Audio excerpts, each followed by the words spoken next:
All right. Good morning, everybody. Hope you're having yourselves a fantastic Capital Preservation Friday and are ready for what should hopefully be a great finish here to the week.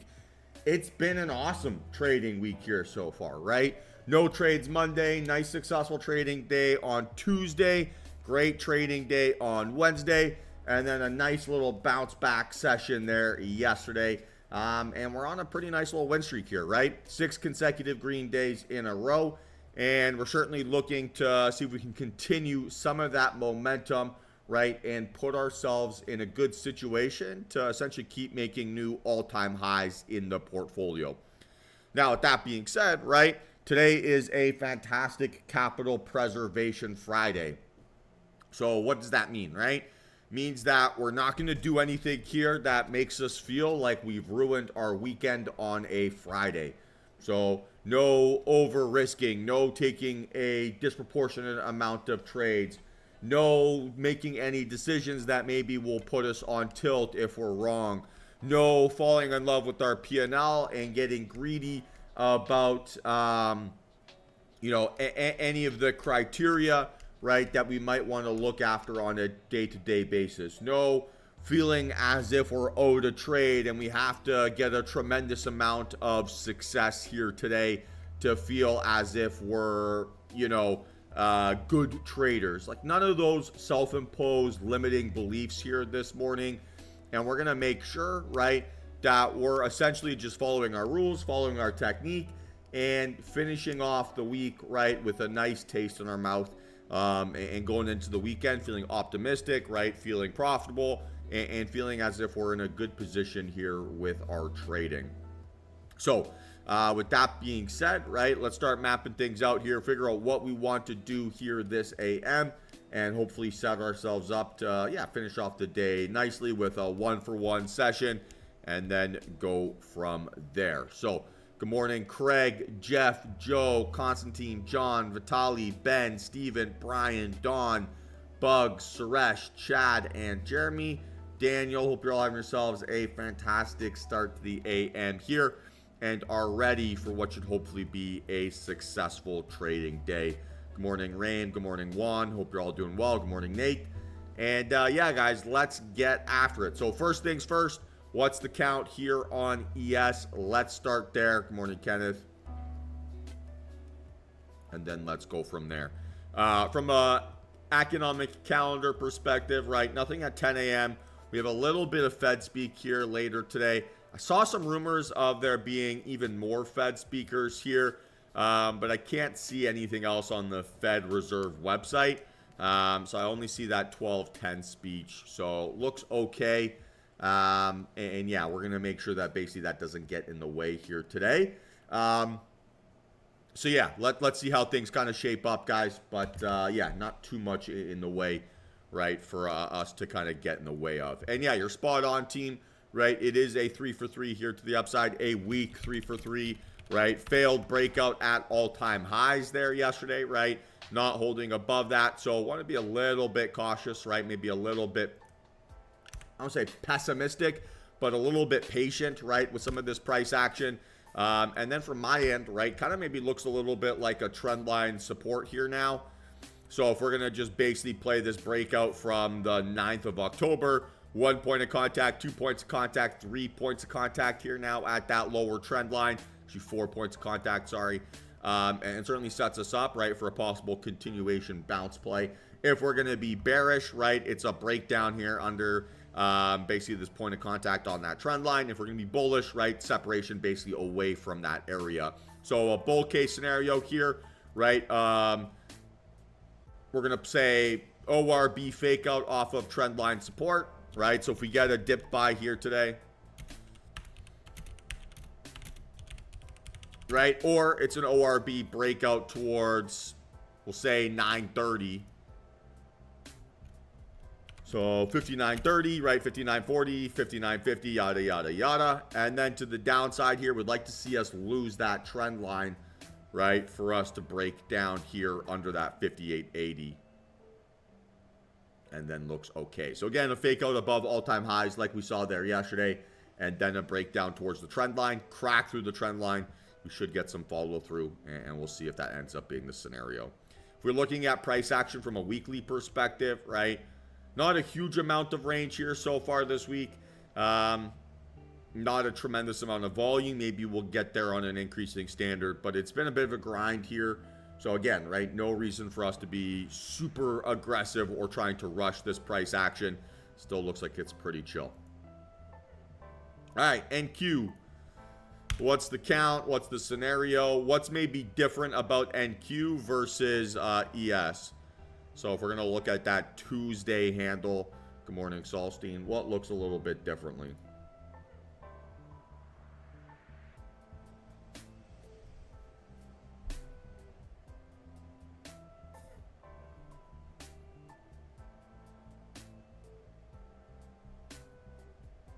Yeah, almost the same. Excuse me. Almost the same, but we haven't gotten a pop above that Tuesday range, right? So at least on ES, we've seen that breakout above that Tuesday candle. And Q, we're still below that candle's range, but we're on bigger volume, right, yesterday than what we saw there on Tuesday. So it is still a 3 for 3 here to the upside, right? Rain yesterday, increasing outlier volume. Green candle, and today, right, I would say still bullish price action. I'm not sure if I would say that ES is stronger than NQ personally here, Suresh, right? Because this looks like a failed breakout to a certain extent, right? So the failed breakout or the failed pop above previous all-time highs maybe is less indicative of strength, where this maybe is telling me consolidation, where it's still looking for that enthusiasm or pop above.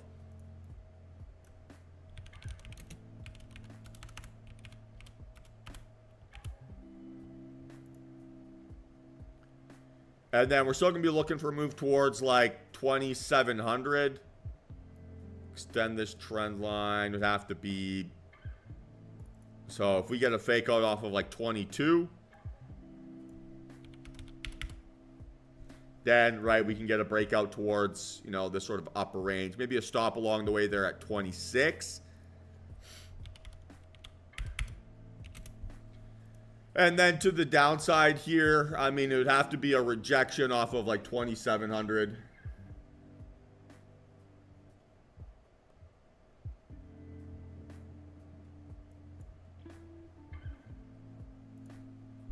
And, yeah, then a breakdown towards like 23.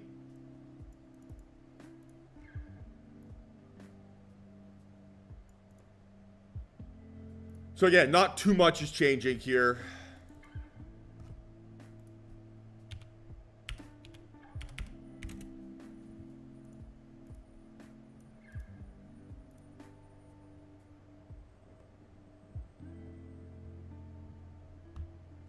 All right, so crude rolling here today, right? Not a ton of enthusiasm for me to trade this.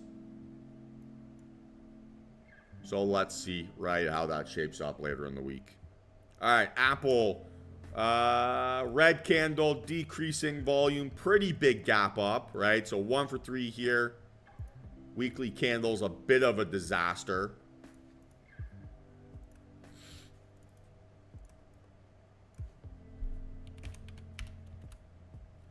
So big gap up. That would set me up as a possible like BB reversal setup here to the downside. Right, just the size of that gap up is pretty concerning in what's been a relatively choppy week. And then here to the upside, right, it'd be a breakout still above that 237.50. So again, not too much changing, right, within the last couple days. All right, Tesla.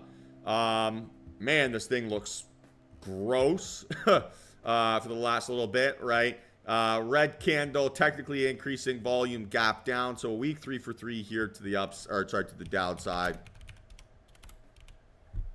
But I'm not interested, right? Well, I mean, I could get a bear scenario here, but I'm not interested in calling this really strong trending price action here lower, right? This still just looks like consolidation for me. So still that breakout above that 224.50, right? And then that breakdown under 214.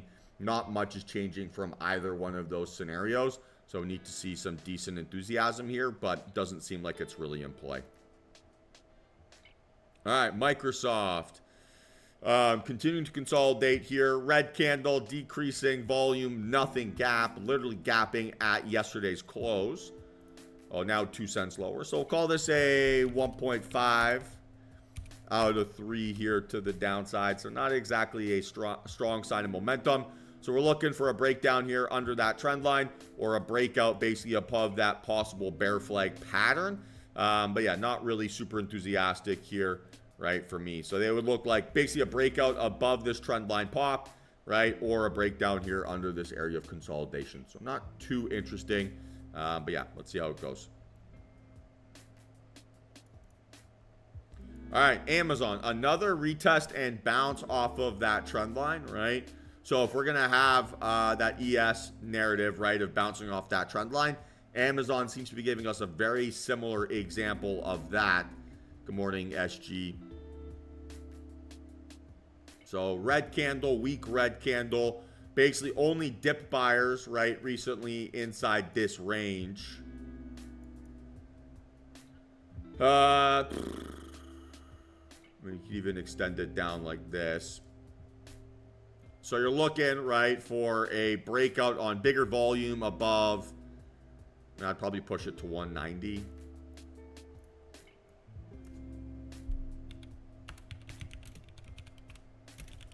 Good morning, Sammy. Good morning, Elevating with Egypt.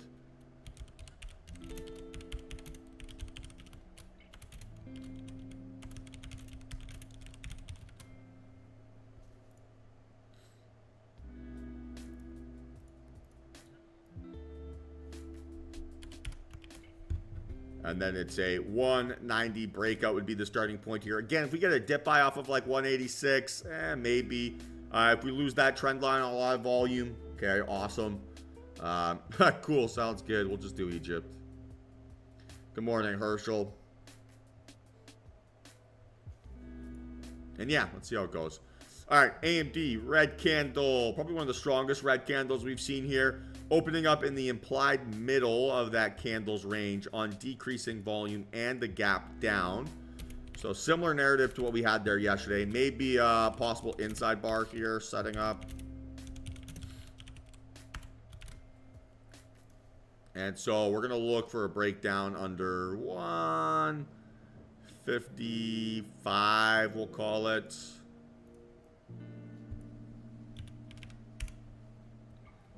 Right? Or rejection basically in the red box here.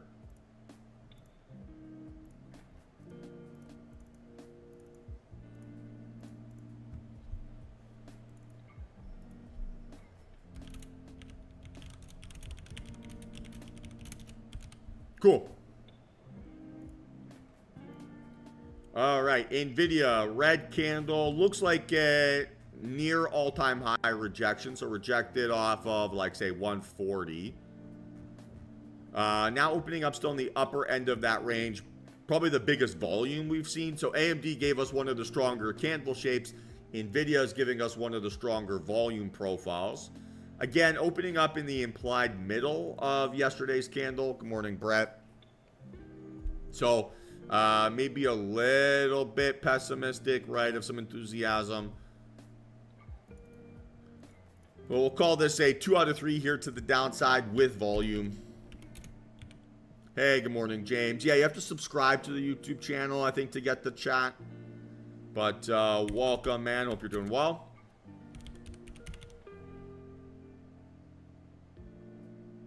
And we're looking for a 141 breakout. I mean, it's bull case is challenging.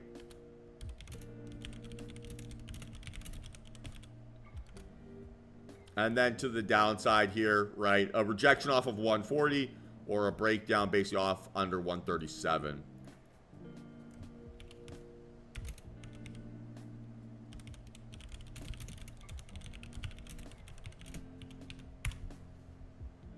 Cool.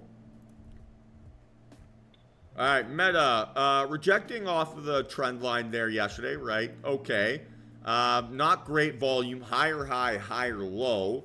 So I'd say, actually, like, even though this is a normal body bearish candle, there are some bullish characteristics here, especially on that weak volume profile. Nice, James. Well, glad to have you, man. Feel free to ask lots of questions. Always happy to explain my chaotic train of thought. So we do have a bull case here. A 585 breakout would be maybe an interesting starting point here.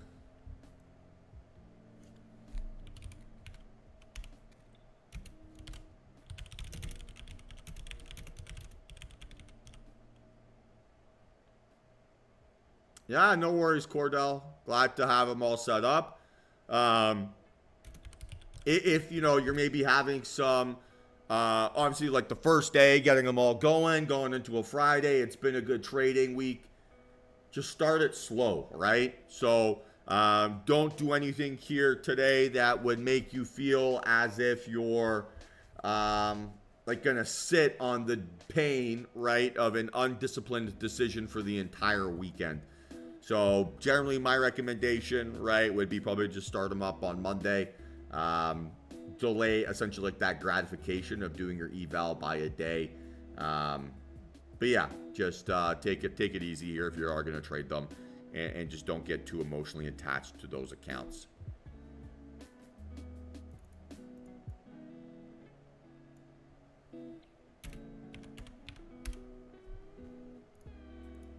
All right, Netflix on earnings here. Beat on top and bottom line. Huge gap up. Netflix loves a psychopath move post earnings. So that's a pretty big rip. Again, I'll just say NA on this one here today. But, I mean, if you played that lottery from 679 to here today, you're in great shape. All right, Netflix, or sorry, Google. Don't know where that came from. Red candle, increasing outlier volume, gapping up, opening up in the implied middle of yesterday's range as well. Possibly at some trend line support here, right, if I'm looking at this. So a high vol breakdown under 162 would be the starting point here. Otherwise, this still looks a little bit like consolidation. And again, right, opening up possible middle of yesterday's candle, setting up as a possible inside bar, right? So we still need to see that trend line breakout. And at this point, right, we're looking for a trend line breakdown. Yeah, James. So it's an indication of how strong the trending price action is based on my system. So the system that I kind of look at is what was yesterday's daily candle telling me? What was yesterday's daily volume telling me? And then what's today's price action telling me so far? So the 3 for 3 or the 2 out of 3 is basically indicating how many of those 3 elements are telling me the same story. So if I have a 3 for 3, it's telling me I have a strong red or green candle, increasing red or green volume. So increasing green volume if it's a green candle, right? Increasing red volume if it's a red candle. And then a gap up, right, if it's a green candle, and a gap down if it's a red candle. So it tells me that all bits of price action are telling me a consistent narrative. When I'm saying I have a 2 out of 3 with volume, that means I have a red candle, right, and increasing volume standard, and then I'm missing a bearish price action scenario. So for it to turn into trending price action, I would need to see some sort of bearish confirmation or a strong bearish setup trigger to be able to get that nice increasing momentum here to the downside. So essentially, right, it's telling me what element I am missing to have strong trending price action, or what elements are in play that give me strong trending price action. Make sense?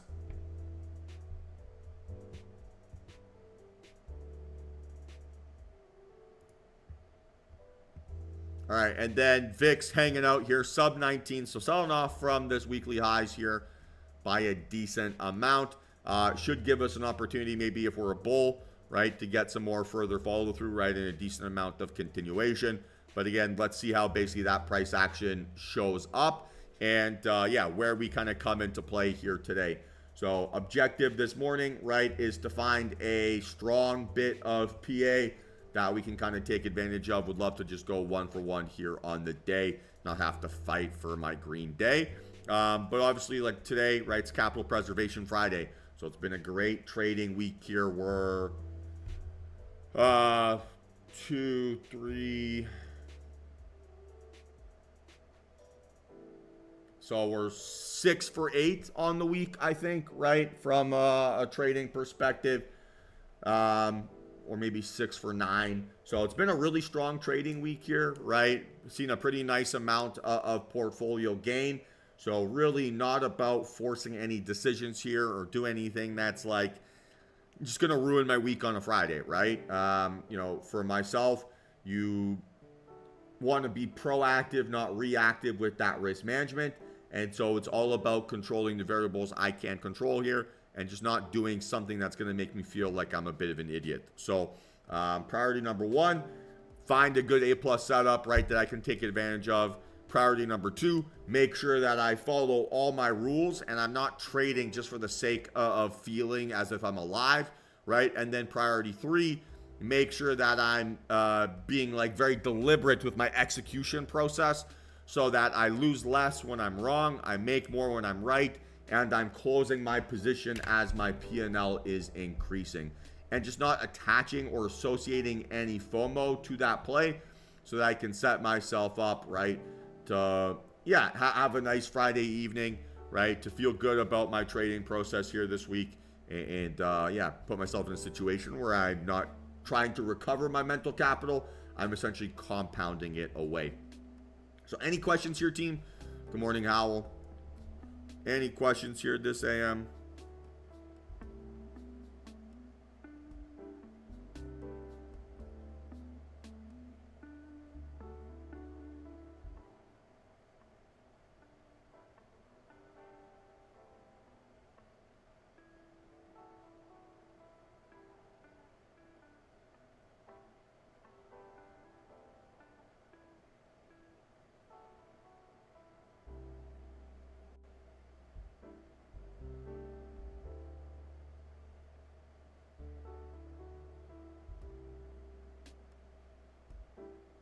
All right, Team Wolf, no questions.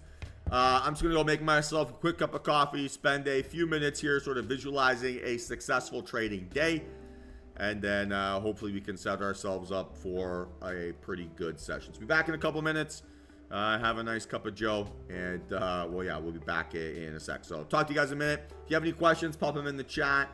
Any ticker requests, pop them in the chat, and we'll go over them here before the session starts.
I mean, I don't see any dramatic changes here to NQ Suresh. And no news tends to drop at 9:10 or whatever, 9:20. So don't see anything too crazy. We'll see how markets react at open. But both ES and NQ hanging out near psychological levels. So it could just be a little bit of pressure around those areas. Good morning, Antonin. And yeah, James, we could have some selling pressure here today. Doesn't mean, I would say from like a bias perspective, I would say I probably still have a bit of a bullish bias more than a bearish bias.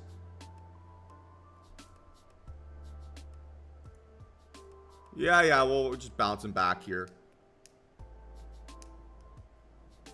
But every time bears have had a chance to reclaim control, so like that Tuesday, like that Monday the 7th, right? Like that Tuesday the 1st, like that 18th, they basically just fumbled the bag each and every time. So, like, I don't want to give them too much credit, right, until I get some evidence that they actually have given me a little bit of separation, right, back from the downside. So it seems like every time we have a chance for them to finally break down, they just don't want to do it. So I tend to not want to front run bearish narratives. But if we do get that scenario here, we do get that fake out, we do get that breakdown, yeah, we'll be able to play things here to the downside. So we'll see how things shape up. And that's market open here. So let's see how it comes together.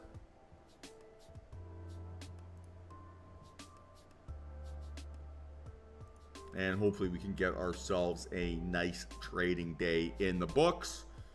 And yeah, finish off the week with a bang, right? Let's see how it goes.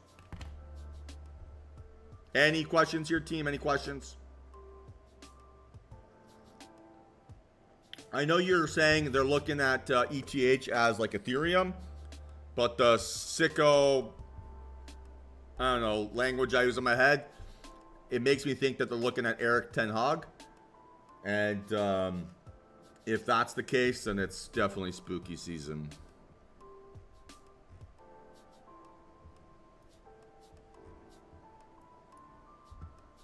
So slight divergence between NQ and ES here so far.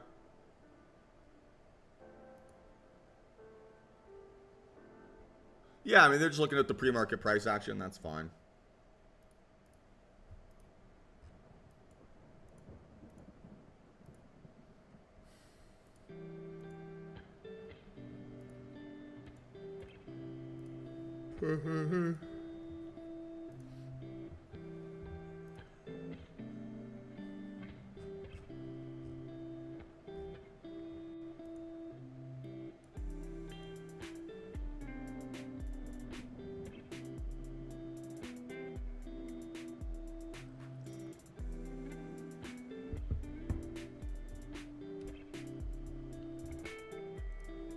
So we're seeing that, right, on all the semiconductor names here so far, right? AMD also dumping, NVIDIA also dumping.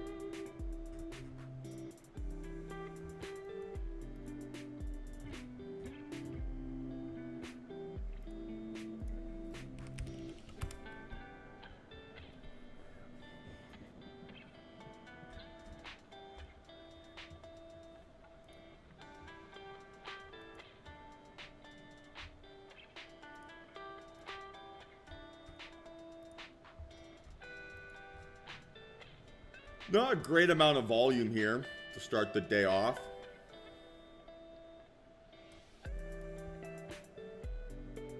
Better on ES. We're getting that possible trend line bounce coming up though. That would probably be the bias still.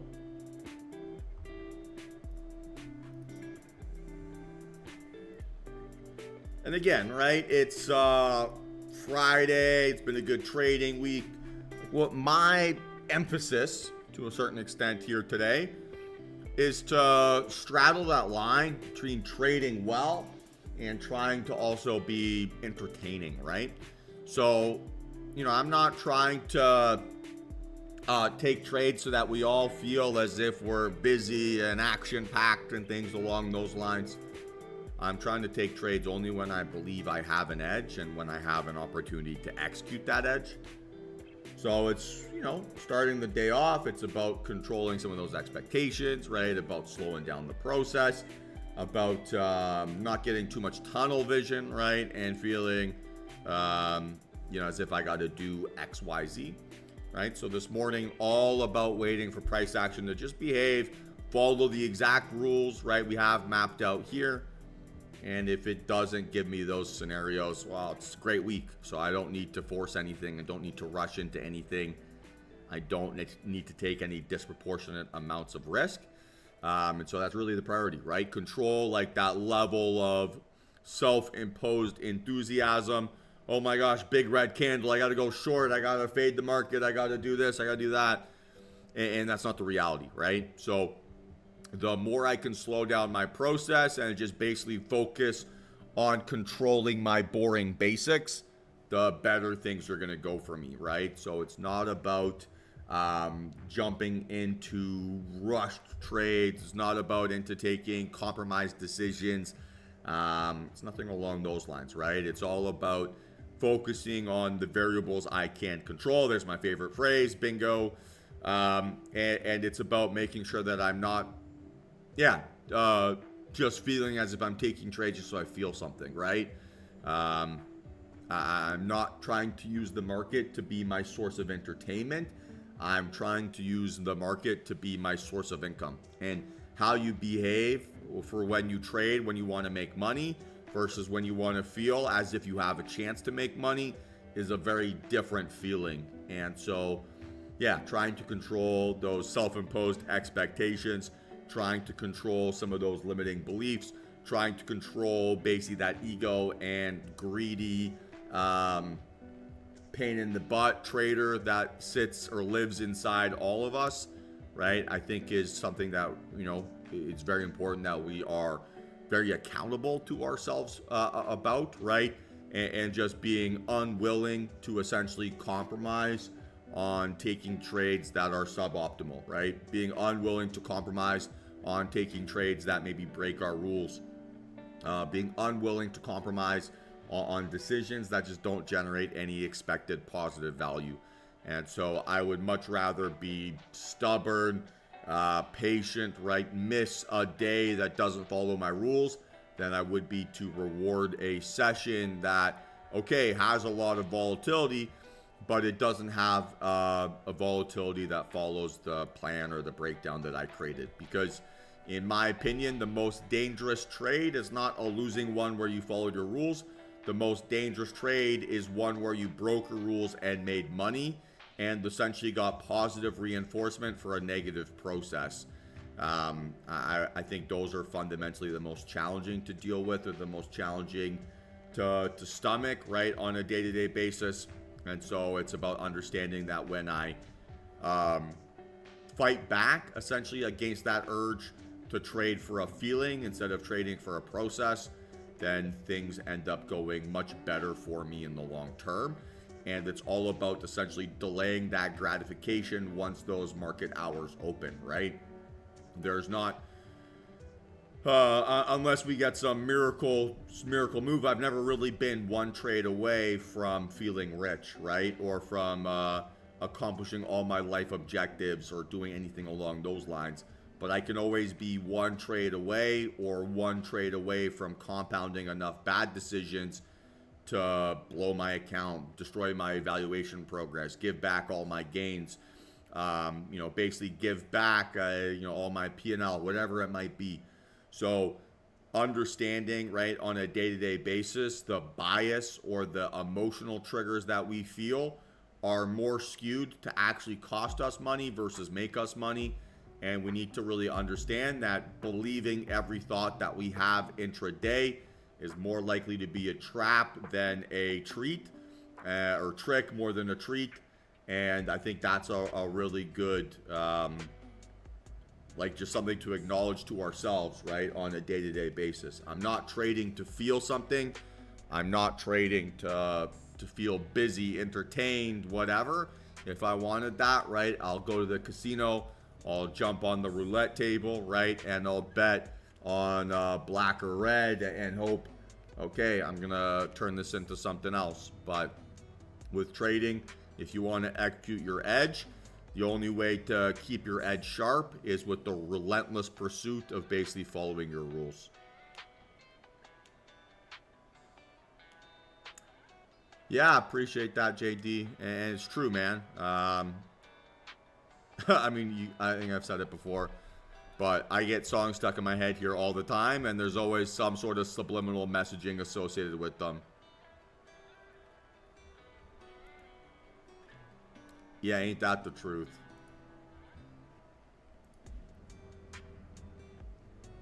So maybe have an opportunity here, right, for that reversal scenario. Looking better maybe on NQ. But so far, so chill, right? No immediate rush to do anything here yet.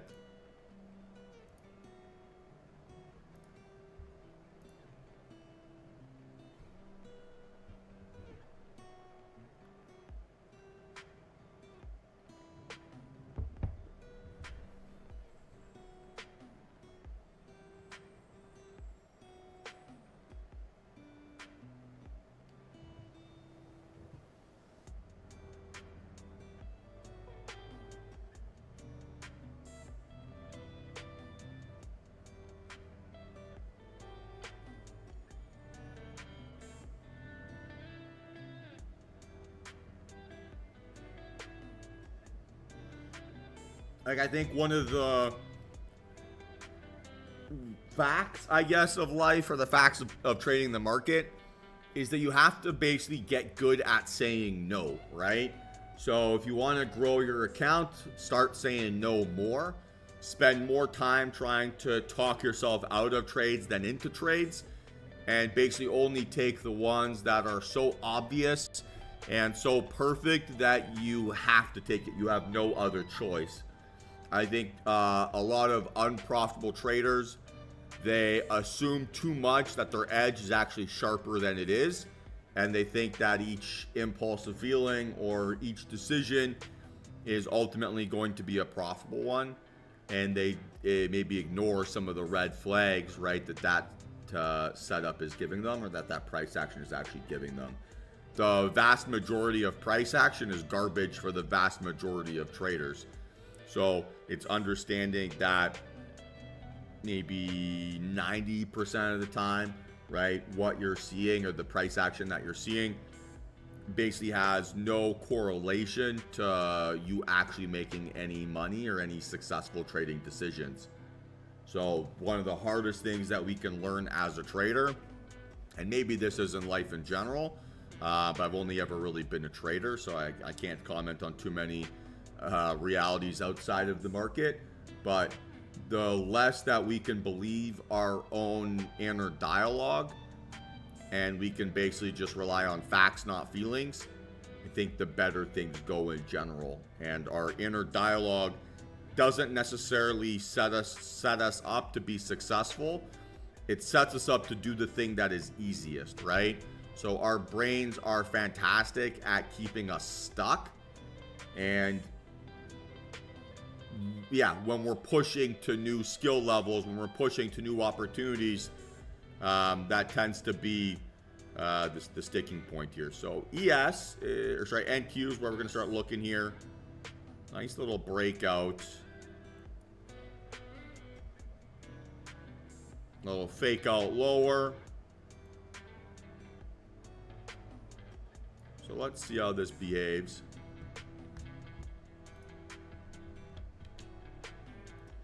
And if this doesn't give me a look here on the 3-minute, I'll just play this on the 5.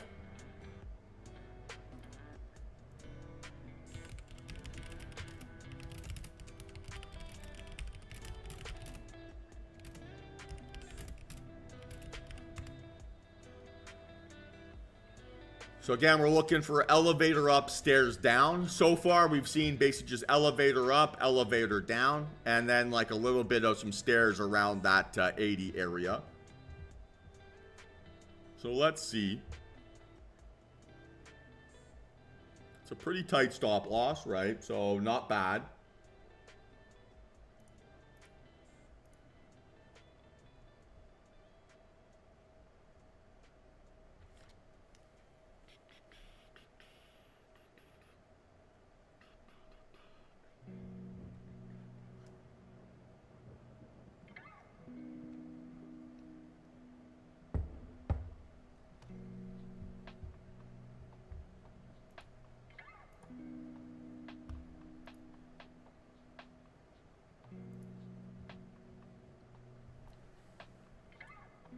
So for now, stop loss would have to be 24.79.50. It's 9:44. Just sanity check here. No 10 a.m. data. No 10 a.m. data.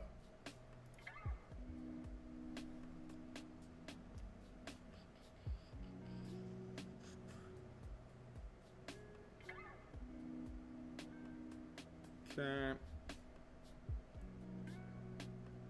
So now stop losses have to be 78.25.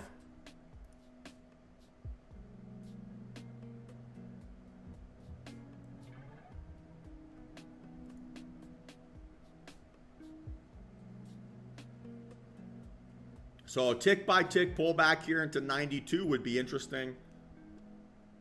Again, if this doesn't set up the way that we want, we'll just play this on the 5. And then we can use the aggressive entry technique there. Right, and what's beautiful about the 5 min, it's actually the same.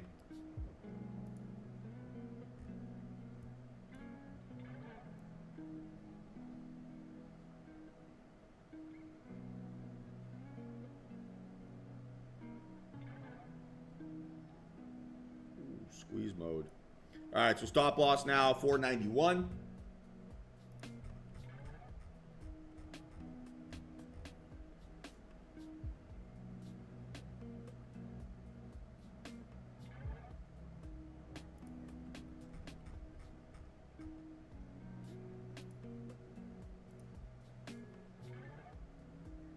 Again, be patient here, right? On that last trade, or that last opportunity for a possible entry, right? We saw it make a little lower low and then push up towards higher highs. So let's see if it basically wants to reward us with that same pattern of behavior.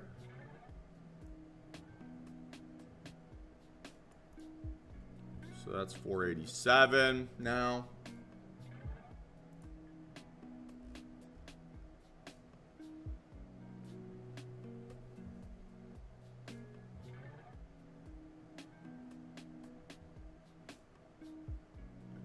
So we need an entry 498.50.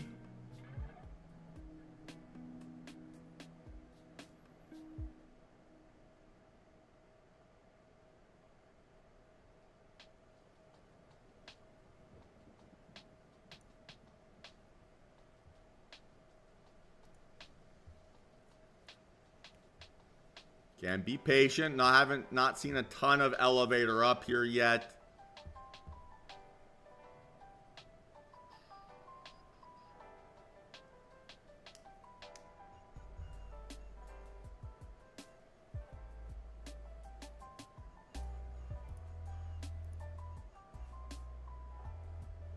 Nice work, Jay.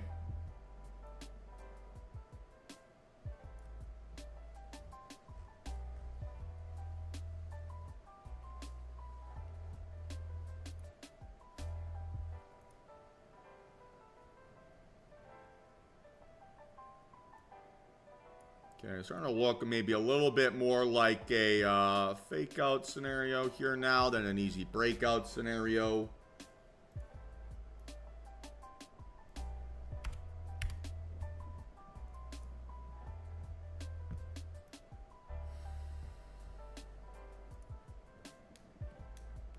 Nice work, man.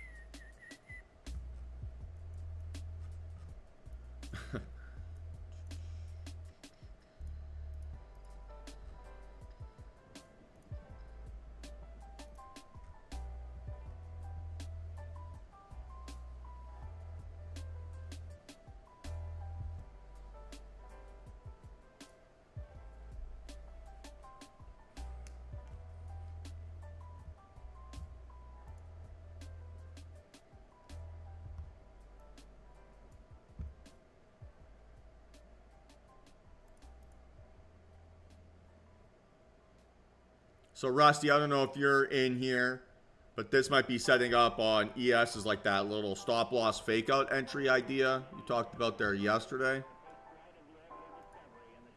I appreciate that, Jay.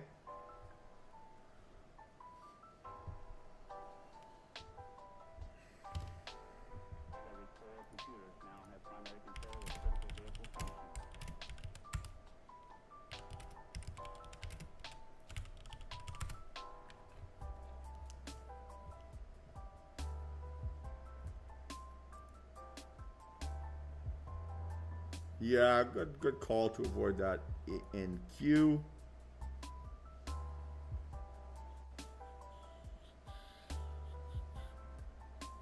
So we want to see this thing get confirmed as a fake out though, right? So confirmed fake out would be a close back up above 894.25.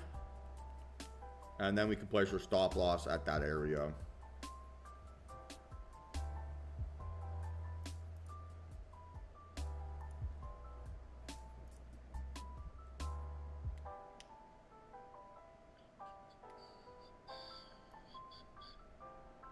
And then on the 5 min, it would be something like this.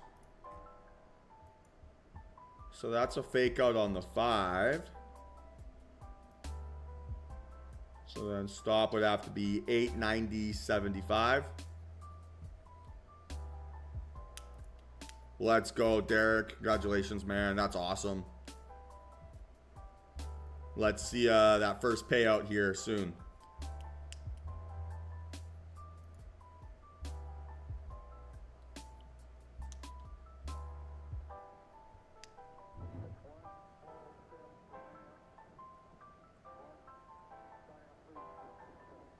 Time to pay for those ponies, buddy.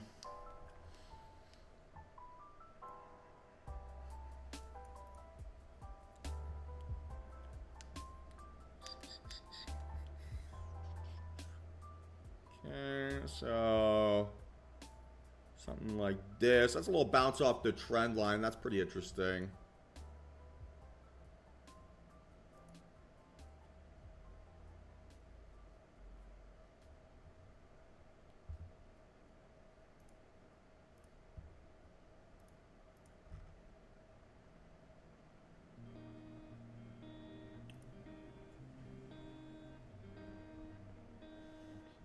So that have to be 3 contracts for now. Again, I'd like to see basic confirmation of that fake out failing. So here's your confirmation. Here's your fake out under confirmation. Let's see if bulls can reclaim control. Not super interested in front running it here. Again, right? It's been a good trading week. So I don't need to make any decisions that make me feel worse about my trading performance just because I want to feel alive, right?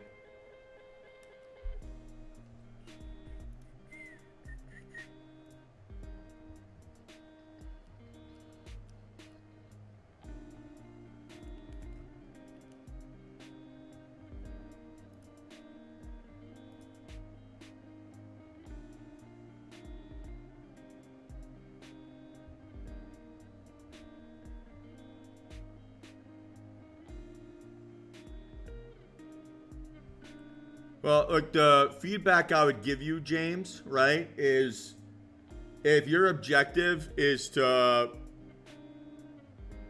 basically try to sign up for a funded account and, you know, try to get lucky and get a payout to then be able to pay for this program, you're kind of admitting to yourself that you don't have maybe the skills already that you need to be successfully profitable. So if you're just going to be signing up for an evaluation and hoping that you get lucky and hit a payday so that you could then pay for the coaching to become consistent, I think you're better off just saving your money, right, and putting that towards something else.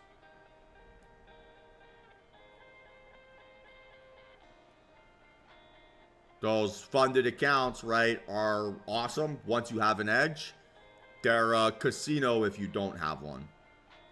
And if you had an edge already, you know, you'd probably be looking at other options, right?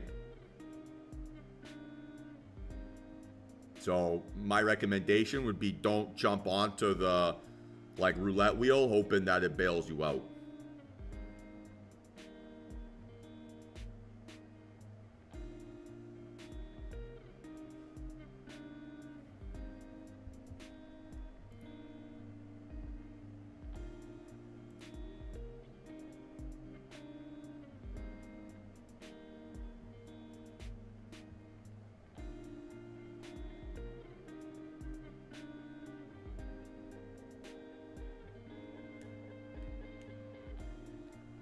So NQ, or sorry, ES looking good. Right. Let's see if this thing can set up here for me.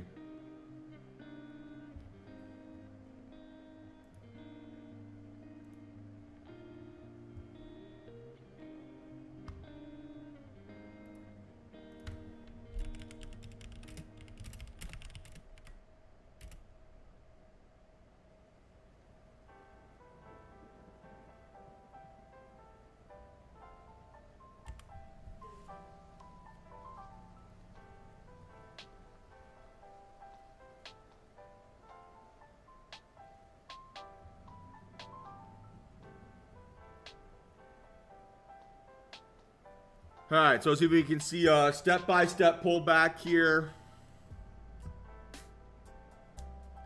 As is, this would be a 3-contract play.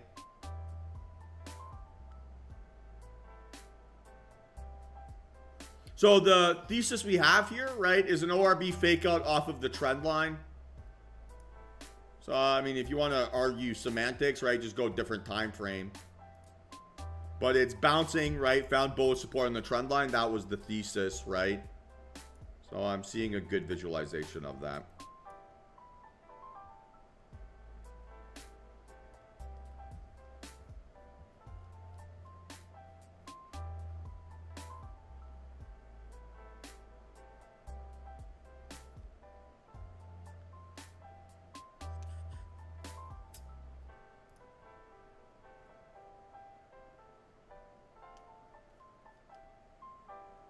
Come on, give me a pullback here.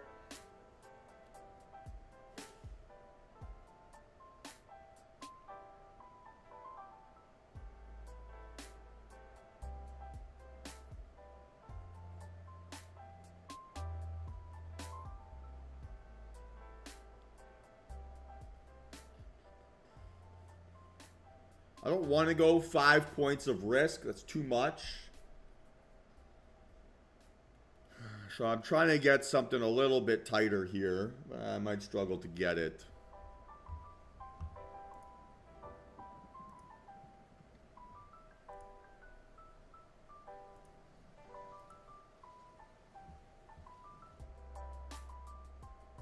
Like I could buy 2 contracts here and be under my max loss number. I don't know if that's really worth it.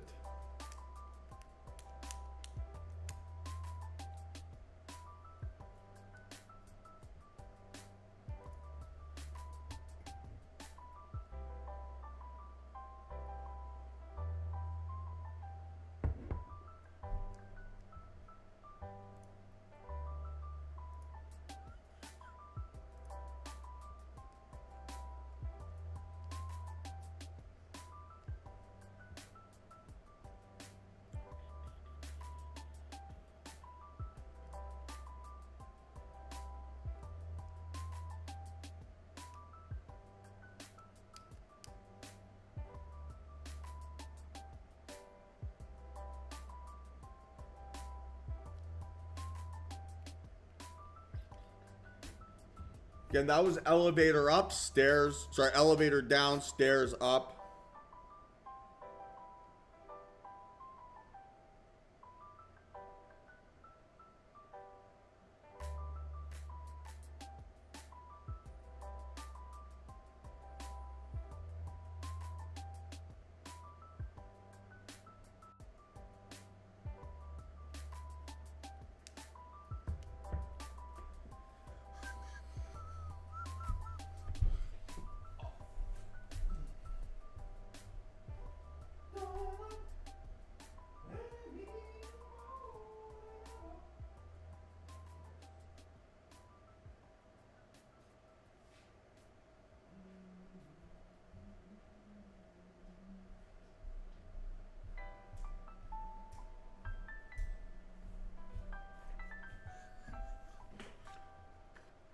All right, so again, still watching here, right? We're waiting for price action to behave exactly how I want. Zero compromises. Just walked away there just for a second to get a piece of paper. Gotta keep that journal going.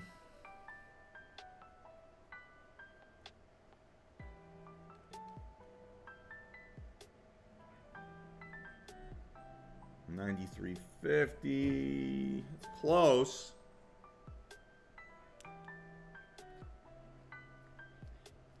Not exactly a tremendous amount of volume on that yet. I'm being very patient here, team. Being very patient.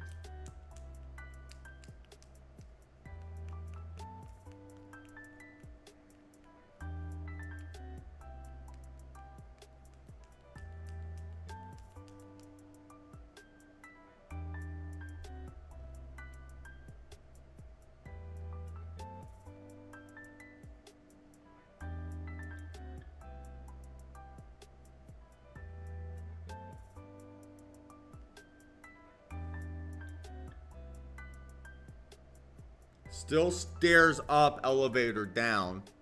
That's better.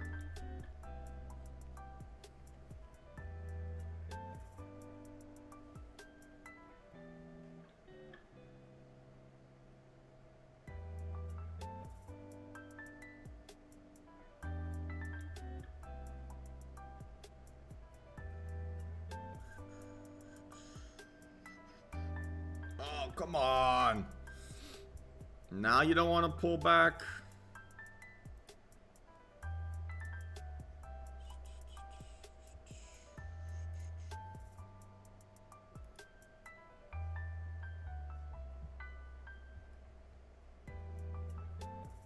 Come on, you can do it.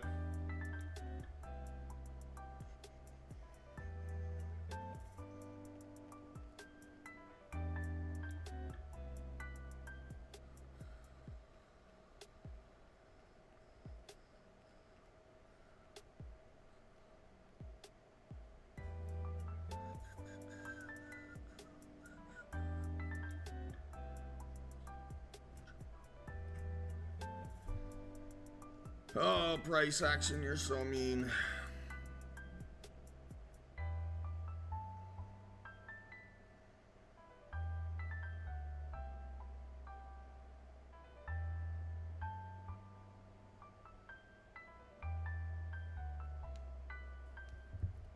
Okay, again, so watching closely here, as is, right? Be risking about 675 bucks with 3 contracts. That's too much, right? It's 20% more than my max loss number that I'm willing to take. So I could either size down, which I don't want to do, right? Or I can wait for a deeper pullback.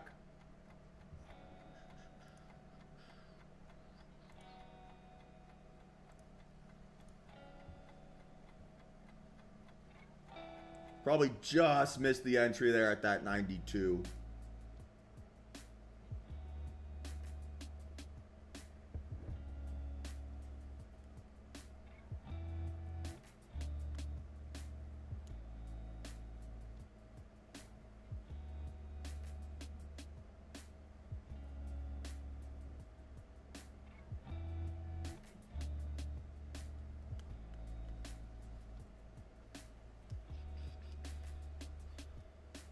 Nice work, Karat. Yeah, 3 points. Tidy little win. Quick little 1R. So, James, if you speak to your rep, they'll probably have some options for you. We've got a few partners that we work with. Well, they'll be able to send you some links and stuff like that. So reach out to one of them. They'll be able to help you out.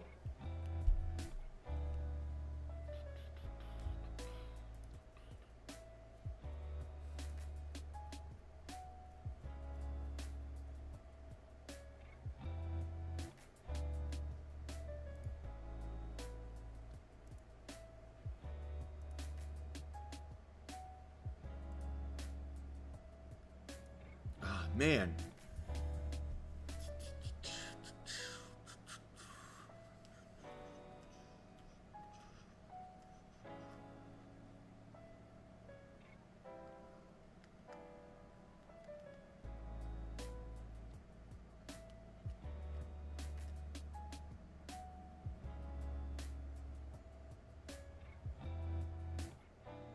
Yeah, I've heard they've not really paid people out, to be honest.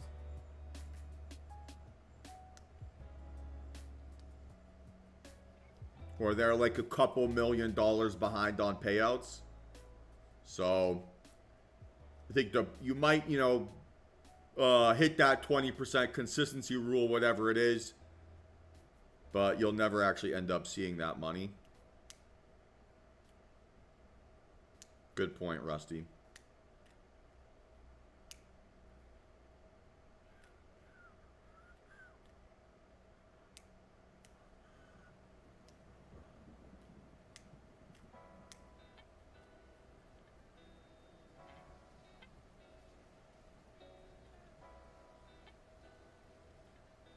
Yeah, James, we'll keep this going for a while here still, hopefully.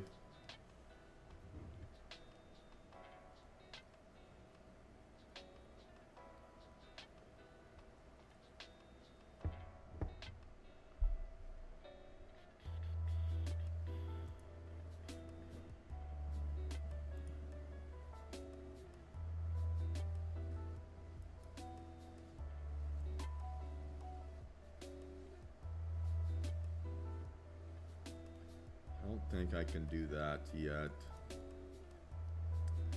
I feel like I just missed my entry here. Maybe trying to find the aggressive technique.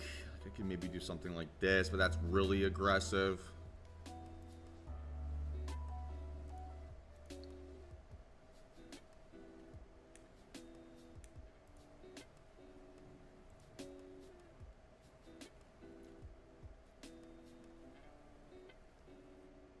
So stop loss would be 94.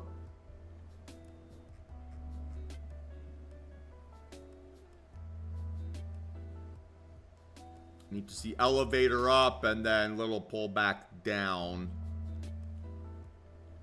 You could probably go like 5, maybe even 6 contracts here. But it's got to be elevator up, pull back down. Haven't seen that yet.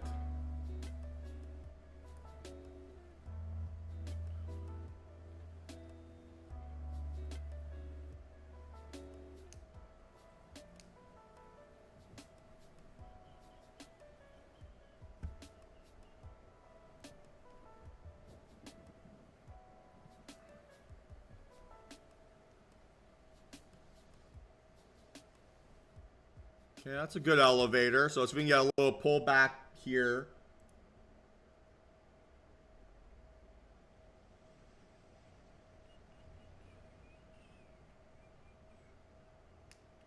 And this would be 3 contracts now.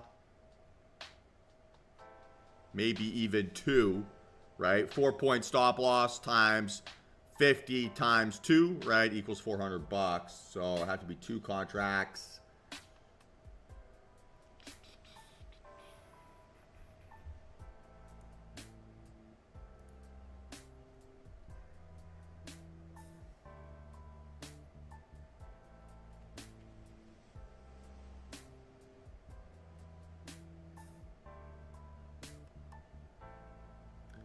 I feel like I've missed my entry here twice.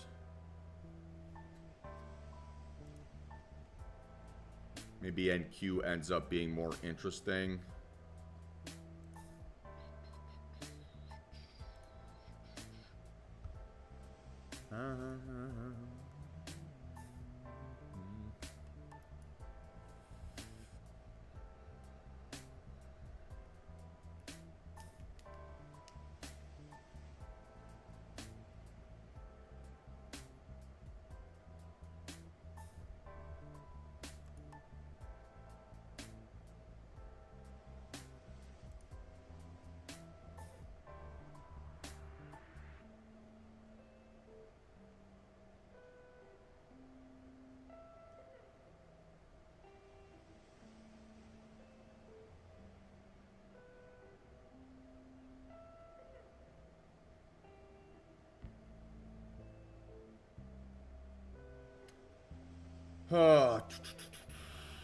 Being patient here is tough.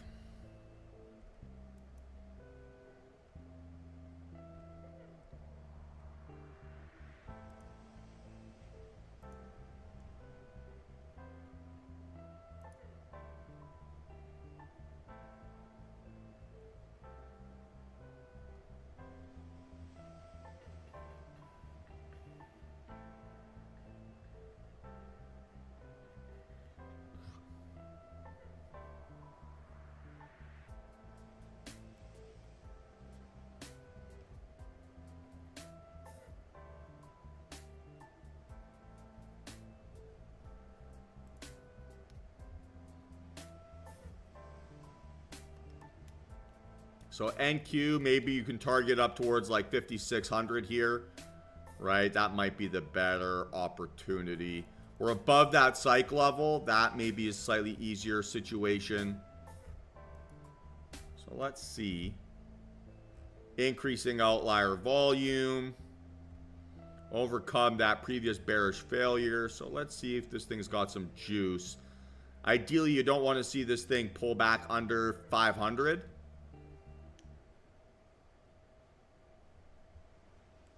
So stop loss 25.11.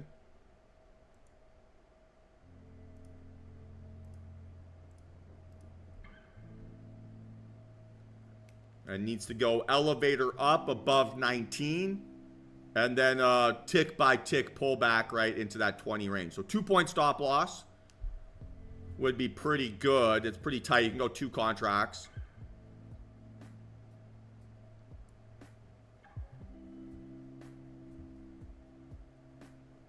All right, maybe even 3.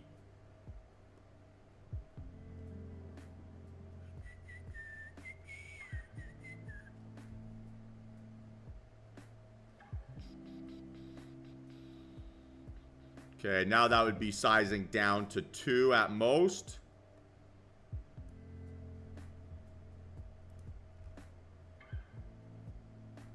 Was that 507.75? Okay, even smaller now. So now 501.50.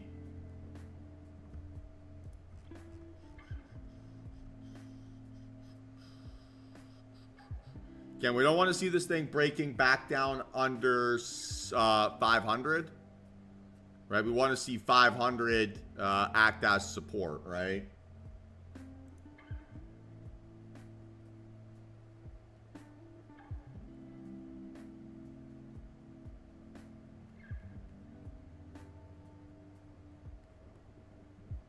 Yeah, with these prop firms in general, you basically want to avoid the ones that have any real drama, right? So, okay, maybe they're recovering here right now. But, you know, fool me once, shame on me. Fool me twice, shame on you, right? And I think at this situation, I still wouldn't want to put any eggs in that basket. Because what they're going to do, right? They'll pay out the $100, the $500, whatever requests. But the second you get something big, they're gonna reject you. Yeah. I mean, I've gotten, not by them specifically, but I've been approached by a company in the past that basically has said that I could create my own payout certificates as a marketing promotion for them.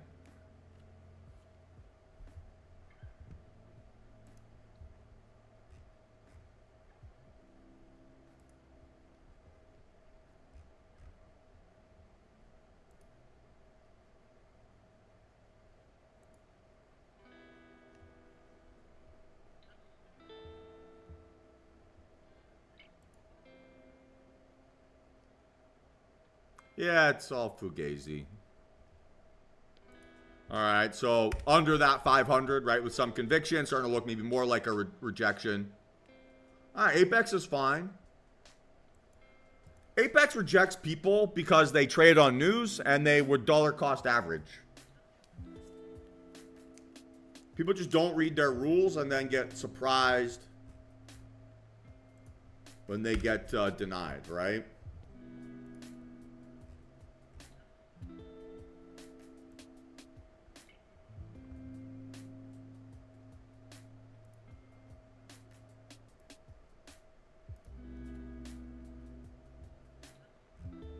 What I don't like about Apex is their drawdown rules. Their drawdown rules, I think, are the worst.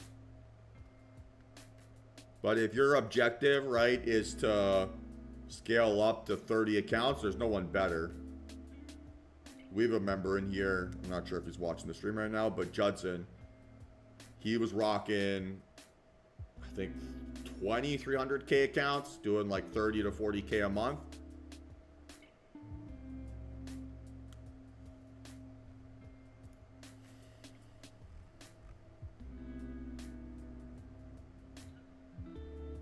Can we go red to green here, potentially?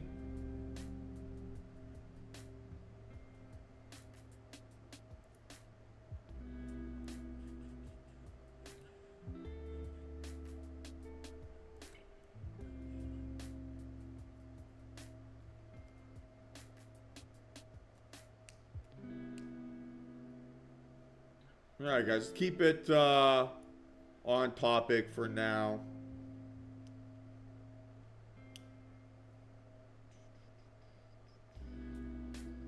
So stop loss here, 2,525.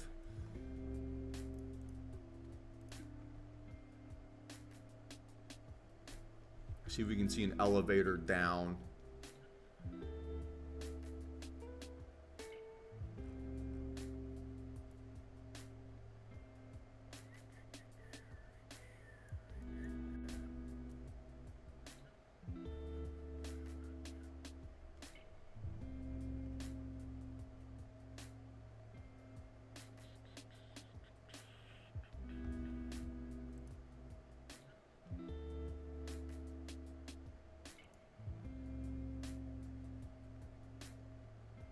So again, looking for elevator down here, elevator down.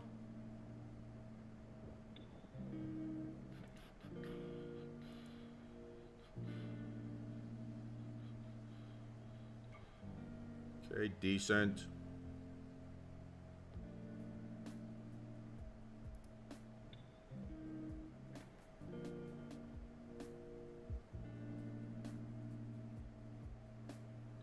That was a bit of a quick recovery. Better.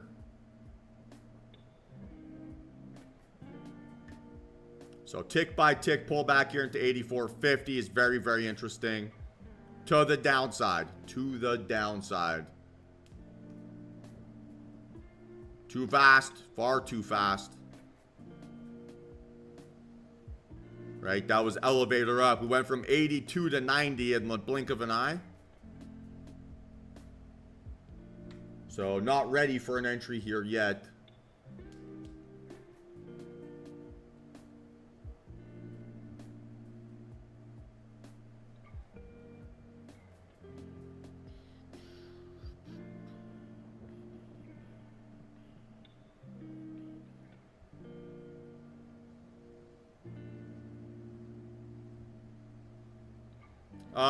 No. This candle here at 10:10, this most recent candle is outlier volume, Juan. So it's a failed breakout, rejection under 500 on increasing outlier volume. So this candle is above the white line and bigger than the previous bar.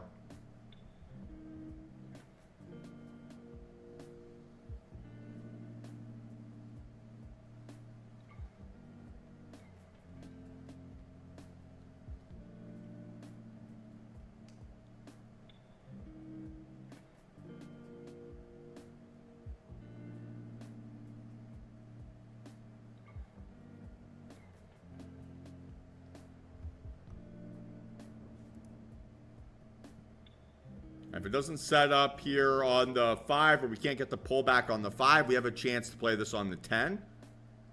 It's got a little bit of work to do from a volume perspective, but a similar idea.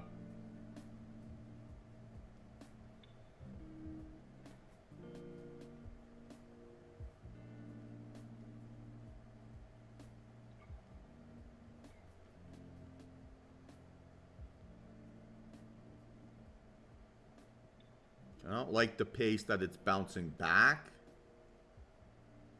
It's a little bit of a trampoline.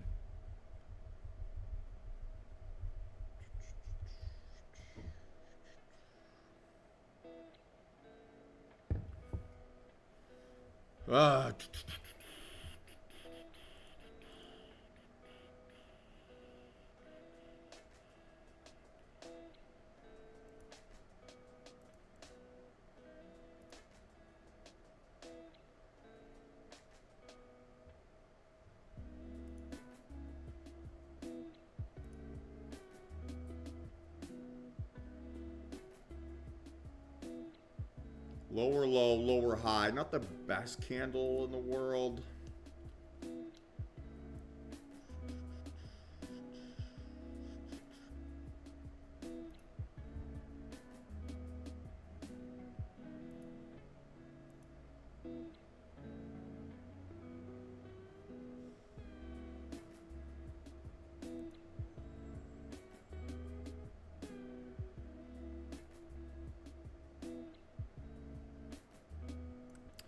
going to be pretty conservative here.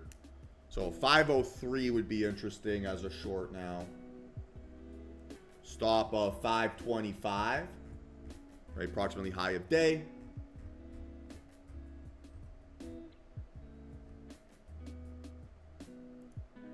And an entry price right at 503 or better. One contract play.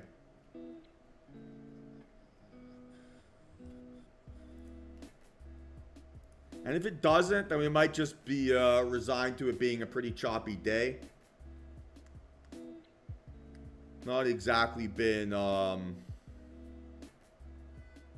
like the world's smoothest bit of price action.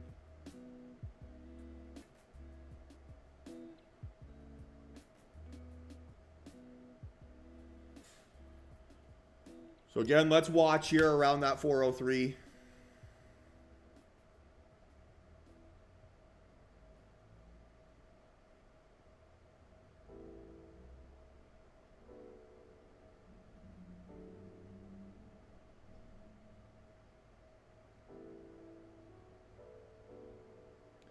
Yeah, OPEX in general though, Jeff, like unless it's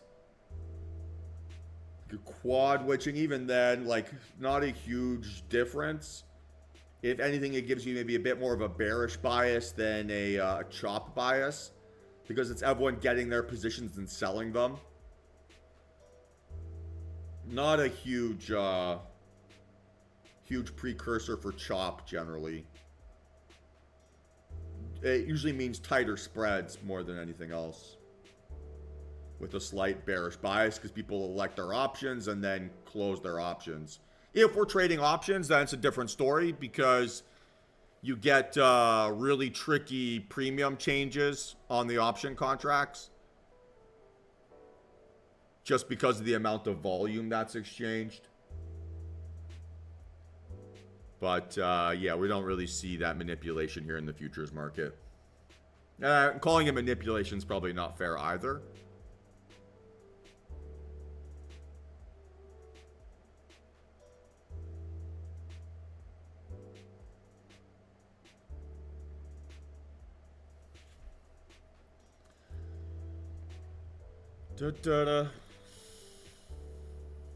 Yeah, I mean, I don't see anything on the shorter time frames that I can justify. I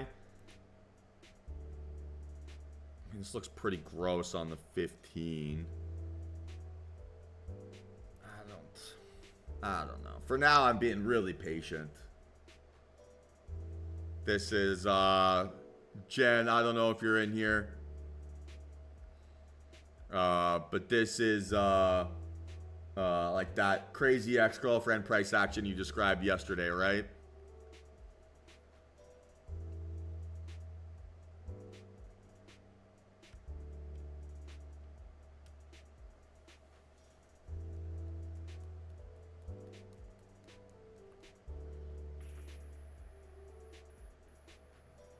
Okay, so watching here again. 503 would be the starting point.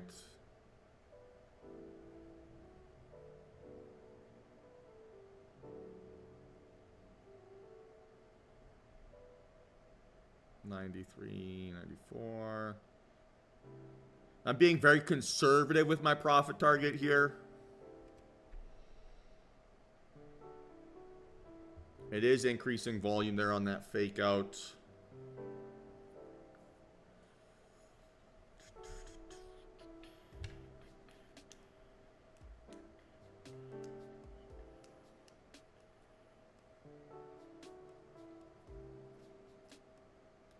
I think so far all the decisions I've made have kept me from pulling my hair out with frustration.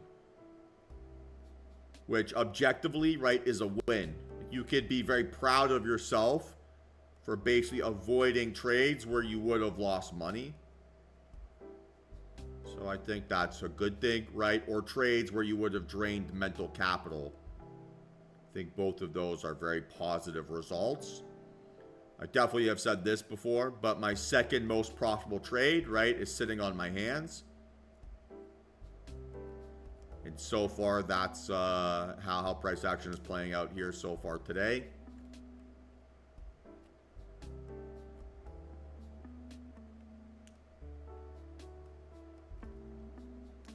You know that meme where there's like the old guy with the white hair, and he's like gets the wine from the sommelier, and he like smells it, and he does like this crazy twirl and all this kind of stuff. That's kind of what we want to be here today.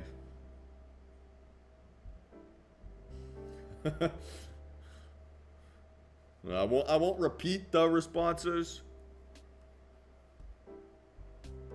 I mean, this is definitely setting up to be lowest bar of the day here, Jeff. I mean, this has been a pretty pathetic range as well.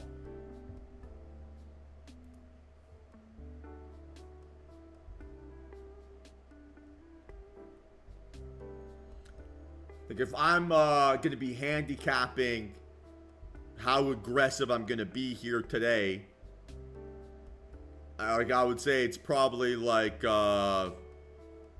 minus 110. I don't get a trade, right?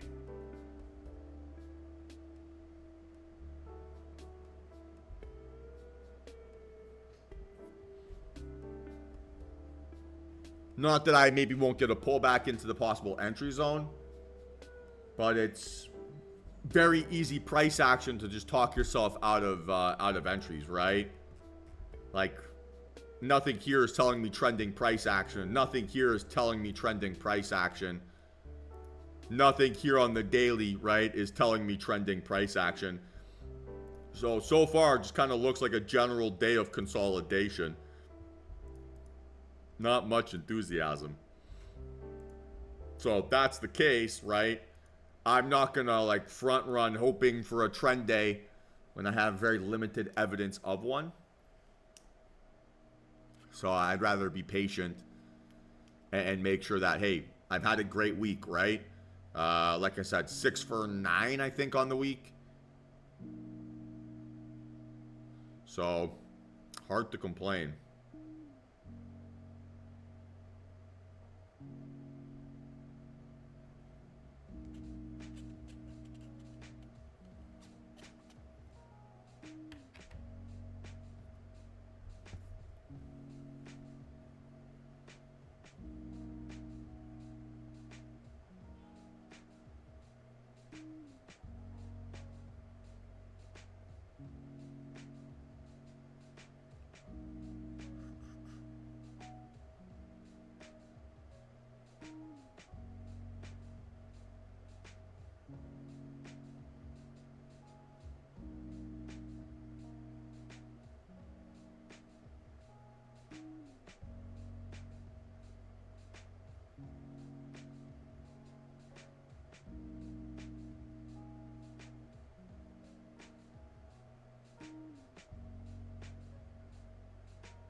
Okay, again, so watching around this 503.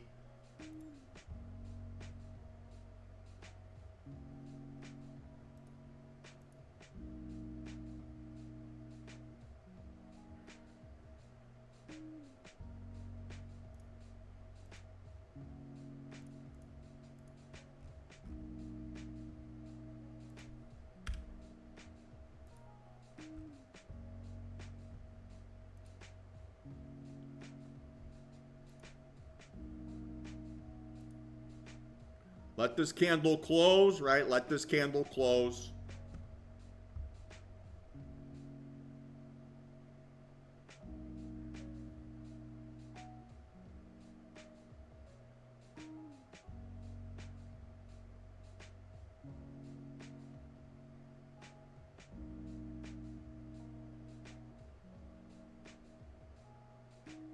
Still no reason to jump in here yet.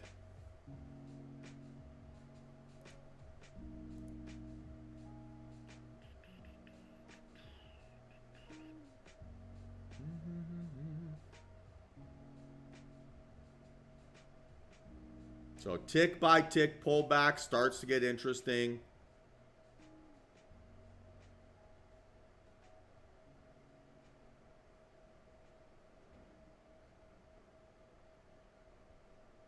Be a one contract play.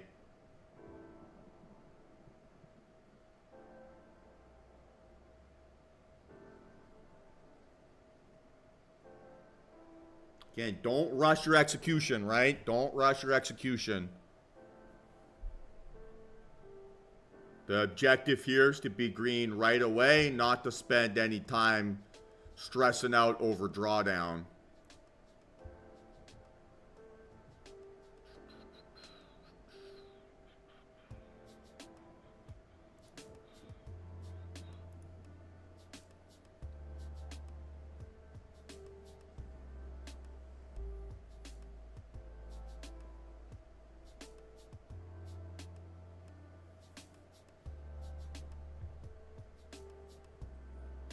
Come on, do it, do it, do it. 6 points, not much of a pullback here.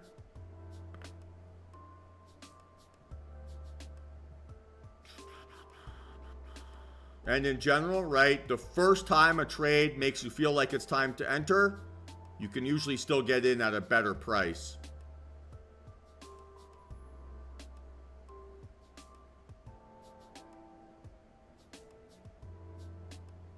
So fight back against that greed and be very disciplined here with your timing.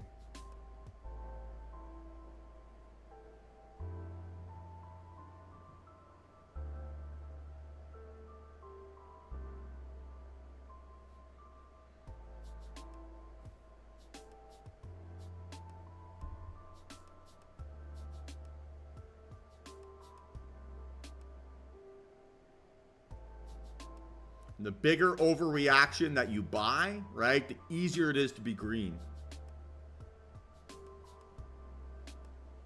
So you can almost hedge yourself with being correct here on the thesis by buying a deeper pullback. Again, no entry here still, right? No entry for me here still.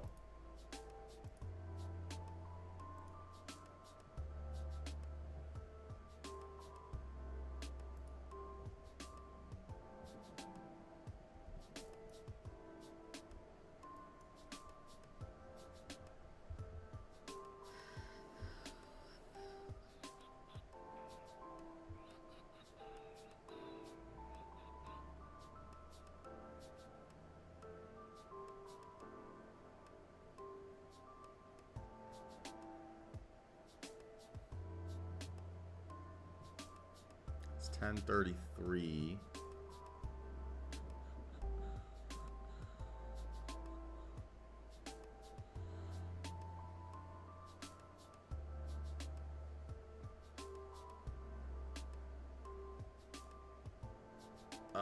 Come on.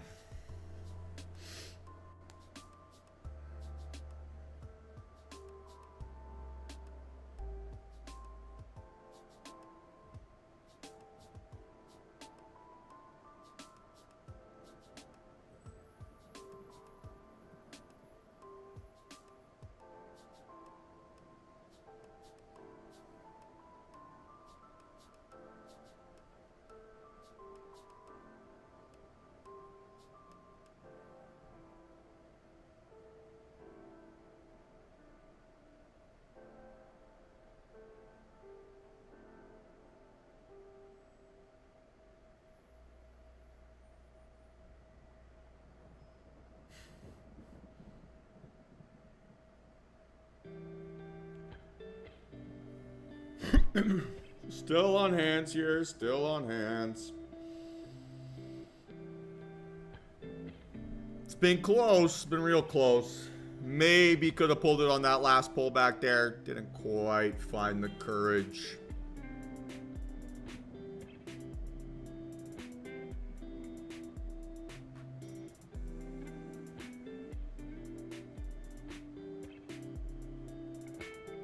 Nice, Mike. That's a great entry. You're in great shape here, sir.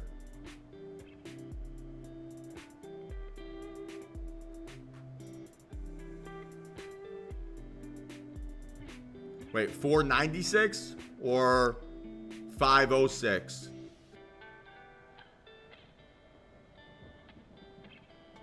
What's your stop loss?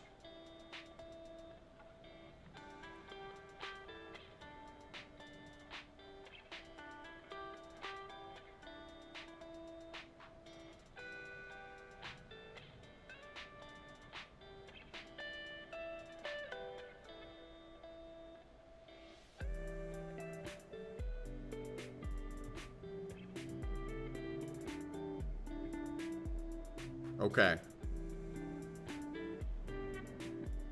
It's a little bit better then. Not sure if I love that stop loss, to be honest with you, right? Just high of that candle. But I get the logic.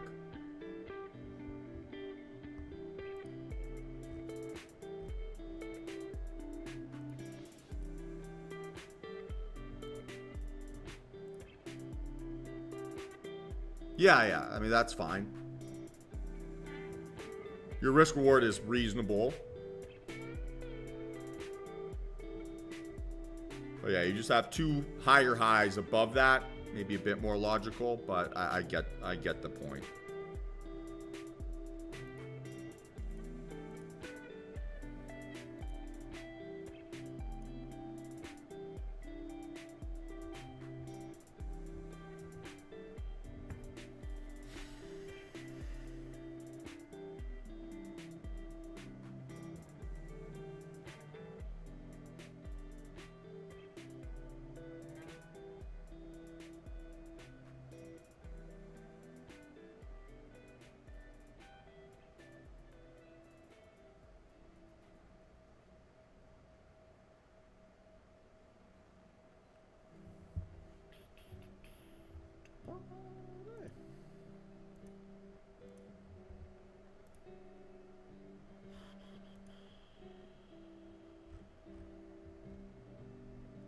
We have not moved for a while here now.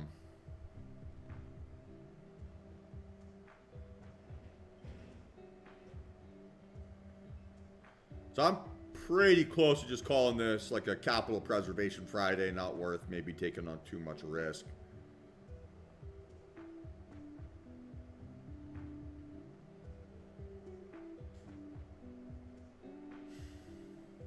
At least risk reward wise, struggling to see many great opportunities.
Higher high, lower low. Didn't break through my confirmation candle low.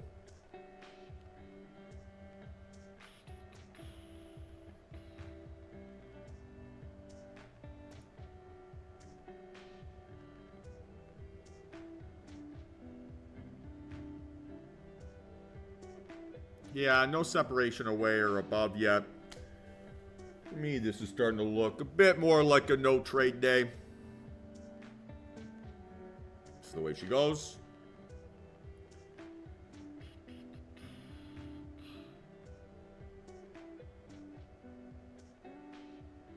Especially just, I mean, looking at ES on the 5. This crazy. It's not moving at all.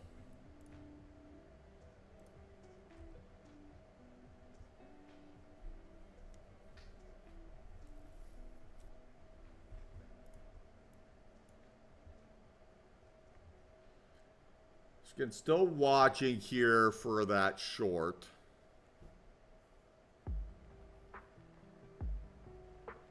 And, excuse me. Says a lot. Not sure how enthusiastic I still am willing to be.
Sounds good, Rusty. Enjoy your weekend, man.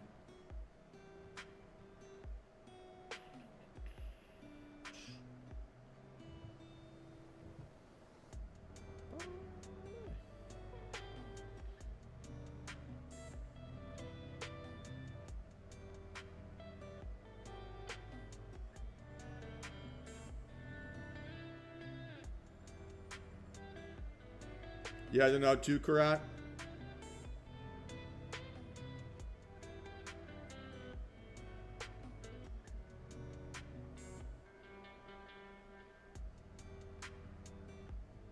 Nice work, Herschel. Congratulations.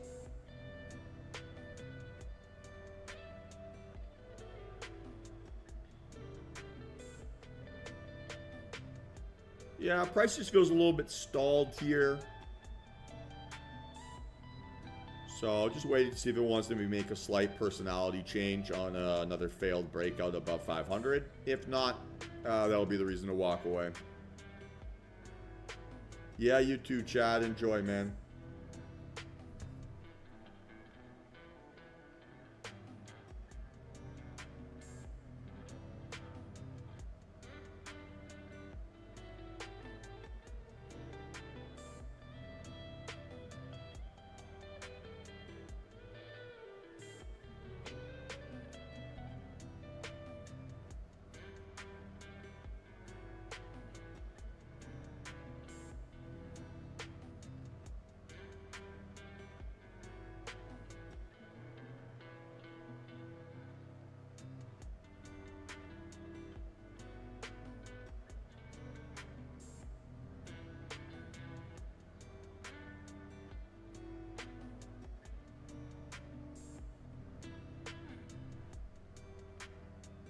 Okay, so again, back touching that 900 area to see the reaction. Sorry, 500 area.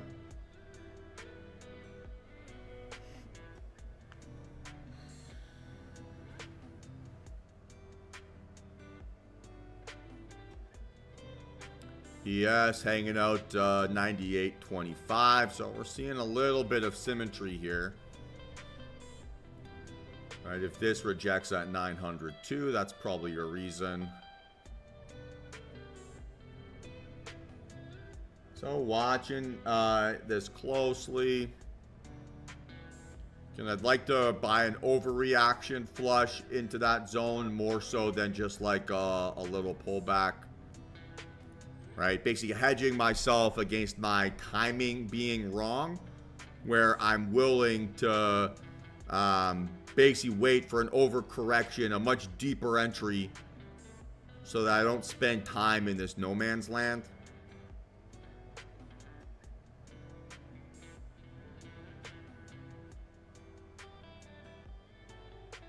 All right, so although I could have maybe gotten a 503 there, I haven't seen price action move from this range, right, 507.50 to 73 with much conviction, right, or with much enthusiasm. So I don't want to be in a slow moving trade. It's going to be a drain on my mental capital. It's going to make it challenging for my entry to be absolutely perfect. So I'd like to see a overreaction at least above that 507.50 as the starting point here for my entry price. Because then, okay, worst case scenario, if I just buy the overreaction above, then I should build up an instant immediate buffer post entry and be able to trade this a little bit more stress-free. If I don't get that and I'm just, you know, dilly-dallying between 5 points up, 5 points down, 5 points up, 5 points down, I mean, I'm going to have to buy some more minoxidil, right? Like, I'm going to be losing hair at a crazy rate. So I'm not super interested in that. It's got to be, yeah, it's got to be just too obvious for me to say no to.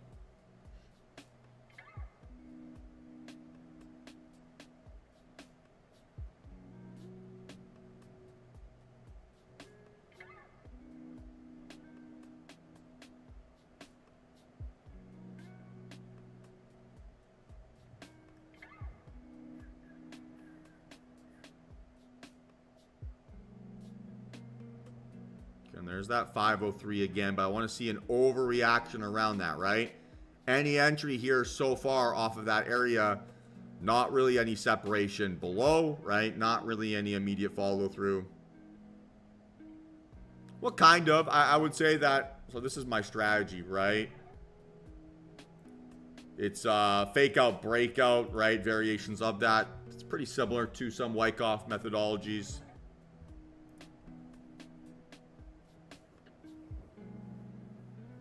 But my edge isn't really my setup trigger, to be honest with you, right?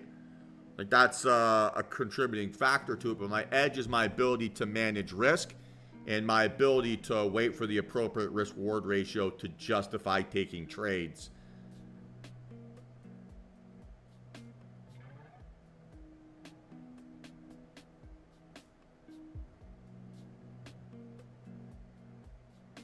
Right, so pretty much any setup trigger can work, any technique can work with an appropriate risk-reward ratio and enough patience.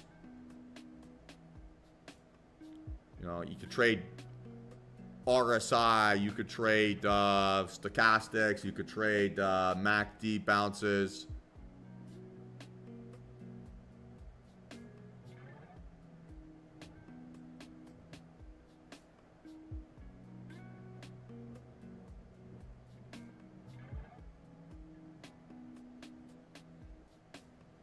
And you can still have plenty of an edge.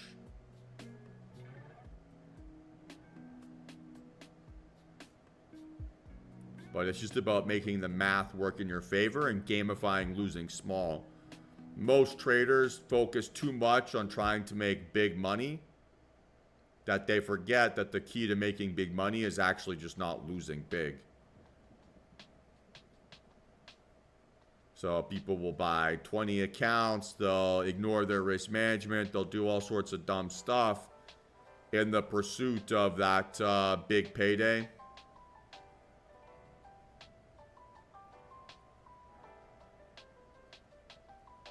Nice work, Kenneth. Congratulations.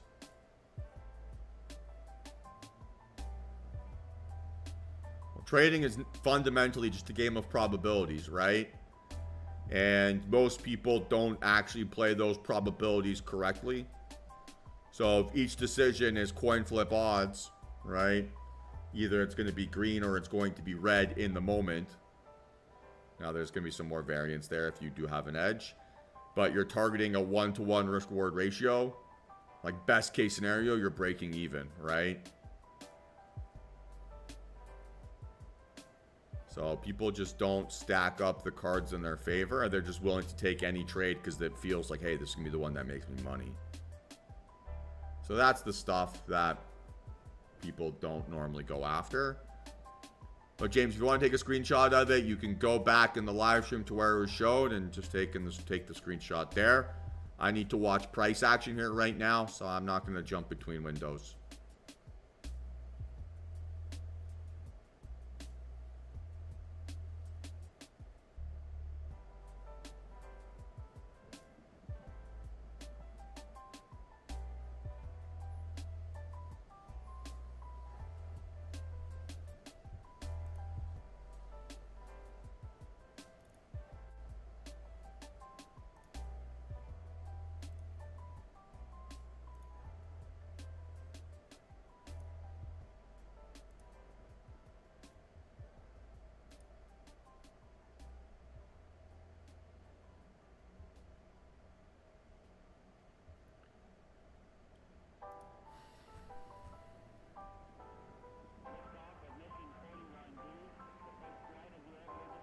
Sounds good, Karat. Enjoy. Congratulations. Give your dog a big cuddle. Well deserved after a good week.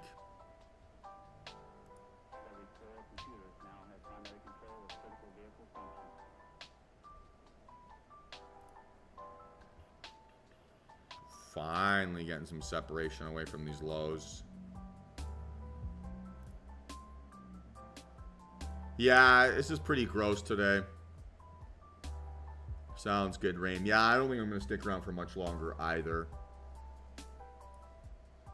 I don't even feel like I've really been that close to a trade today. Maybe the only one was that ES fake out scenario. But even then, like that pullback, it's tough to trust.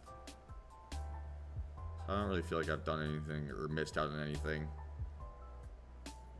We have basically not moved since 9:45, right? Or we're up 6 points on NQ since 9:45. Like, awesome.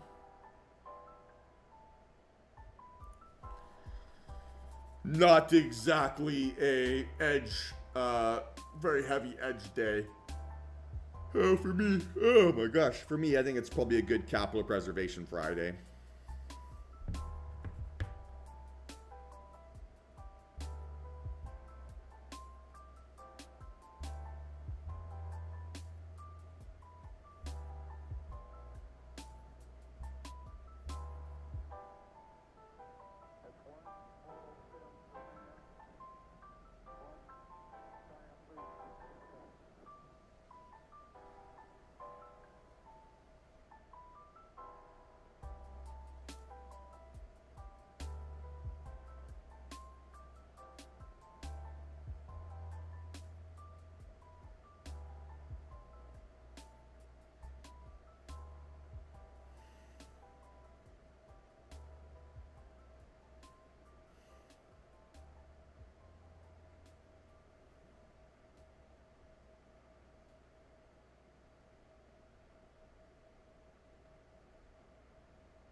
Maybe I could do this.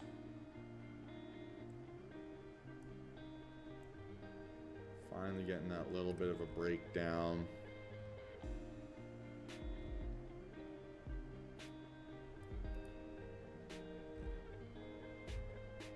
It's pretty aggressive.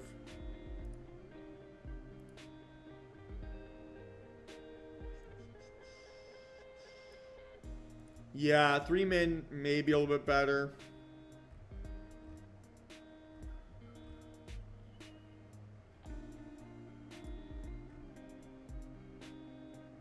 I don't necessarily see anything wrong with that volume. It's fine. Here's your confirmation. Here's just your separation away from the range. So, like, we haven't invalidated that candle by any means here. So 68.25 would have to be the stop loss. 468.25.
I think it's probably Fugazi.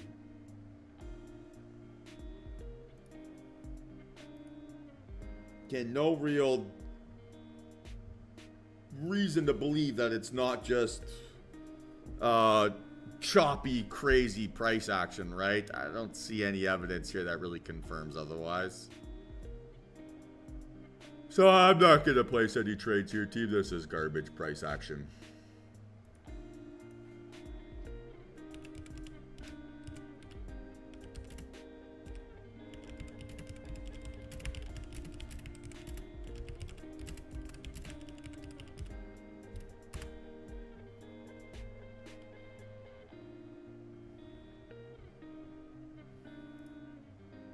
Pretty good week, all things considered, right? At all-time highs in the portfolio.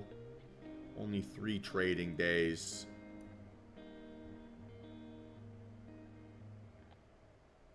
So 3. So 6 for 8 on the week. Won't complain about that.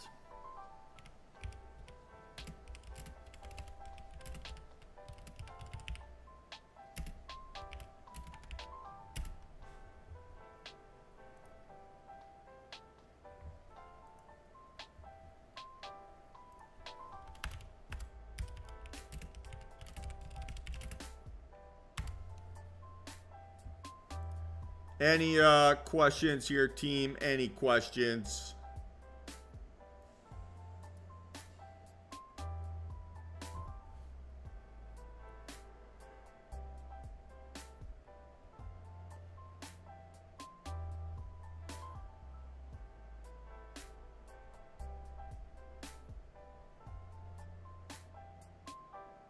Kenneth, man, congratulations. 9 trades, 8 wins, 3,300 on the week. You should be thrilled, man. That's fantastic performance.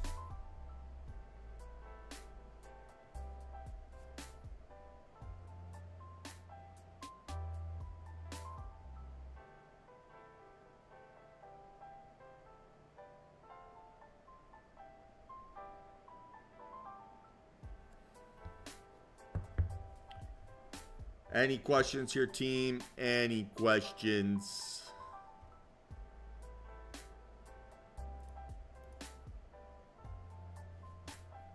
This could be setting up, but I don't know. I don't feel super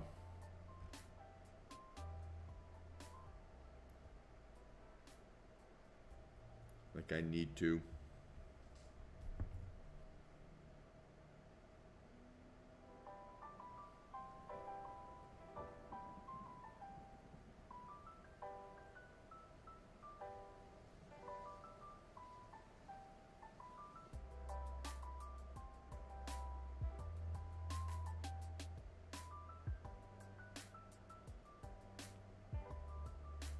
Well, the good habits you need to learn aren't really strategy based, right? The good habits are about putting yourself in situations where you behave the way that you say you're going to behave, right?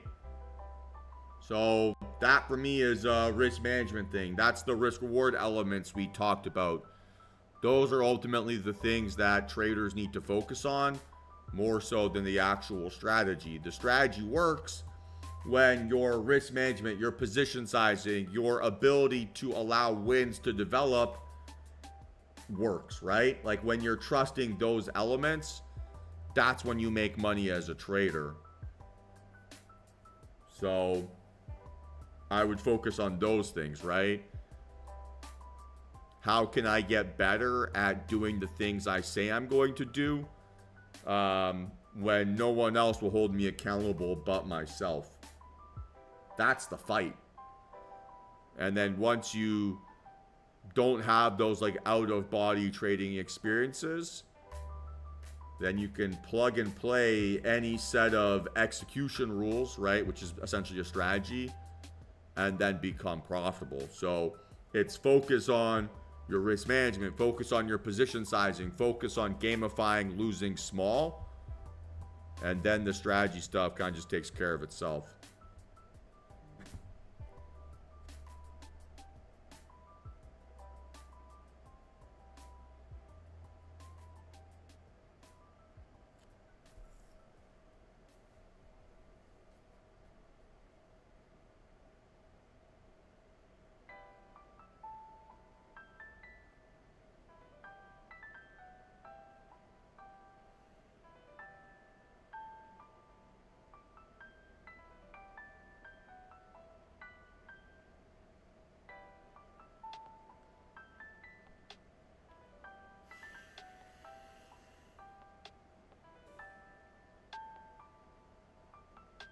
So yeah, again, yeah, probably a good call to avoid that, right?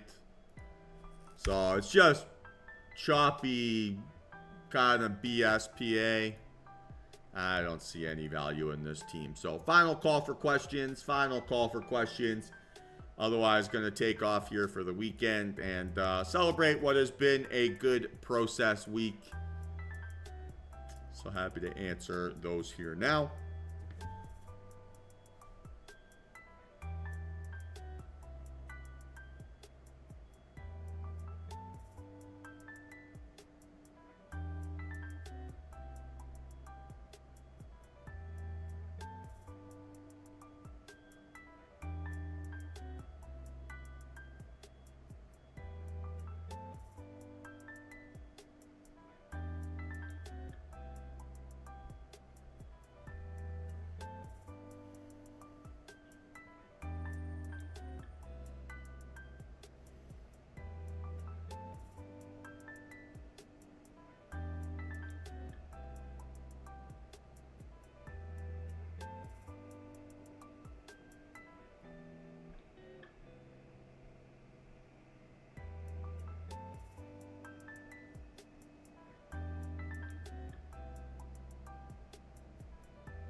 So, all right, guys, final call for questions. Final call for questions. It was a good week. It's a good week. Good mental capital week. Not the world's biggest P&L, but no aggressive mistakes, no tremendous drawdown. Did pretty well. New all-time highs in the portfolio. Handful of losses, fine. But no complaints. Feels good after a little bit of a break.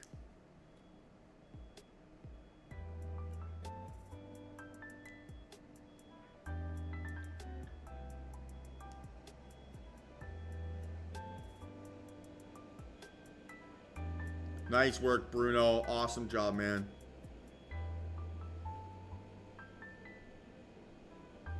It'll be through the lending service only, James. And yeah, you have a great weekend too, J to the D. Hopefully, yeah, you had a great week, learned a lot, and are excited to be a DTR member.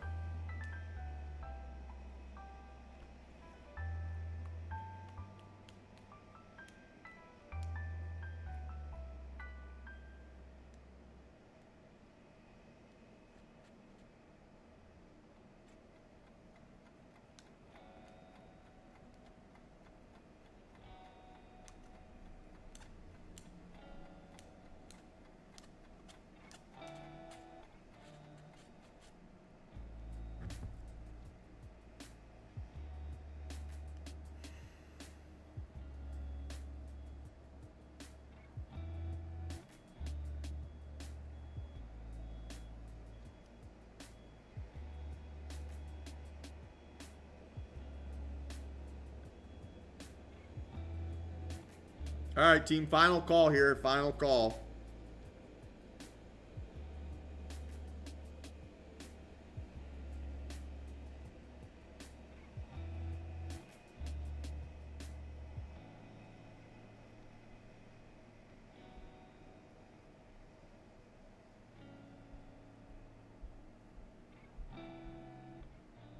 Sounds good, Sammy. Enjoy your weekend, man.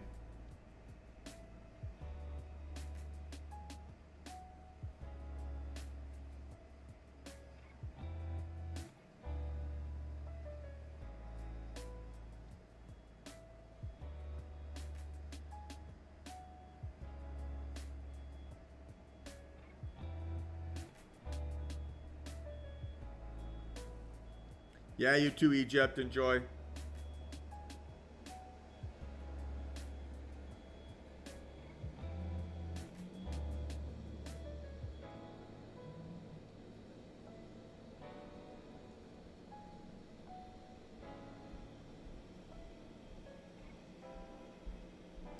Sounds good, James. Have a good weekend, man.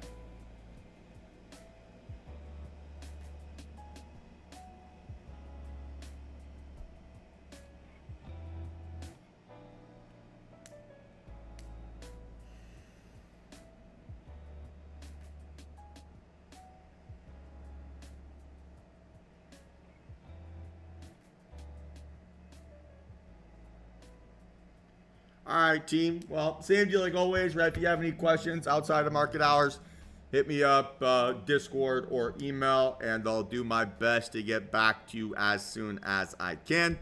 The great trading week here. Hope you all have yourselves a successful week as well. And yeah, we'll be back at it again on Monday for what should hopefully be a nice little trend day. And we can take advantage of some of the momentum that the market is giving us. But have yourselves all a great weekend. Rebuild those mental capital stores. Have a lot of fun with friends and family. And come back refreshed, recharged, and ready to go for Monday. So everyone have yourselves a great day. And we'll talk soon. Peace.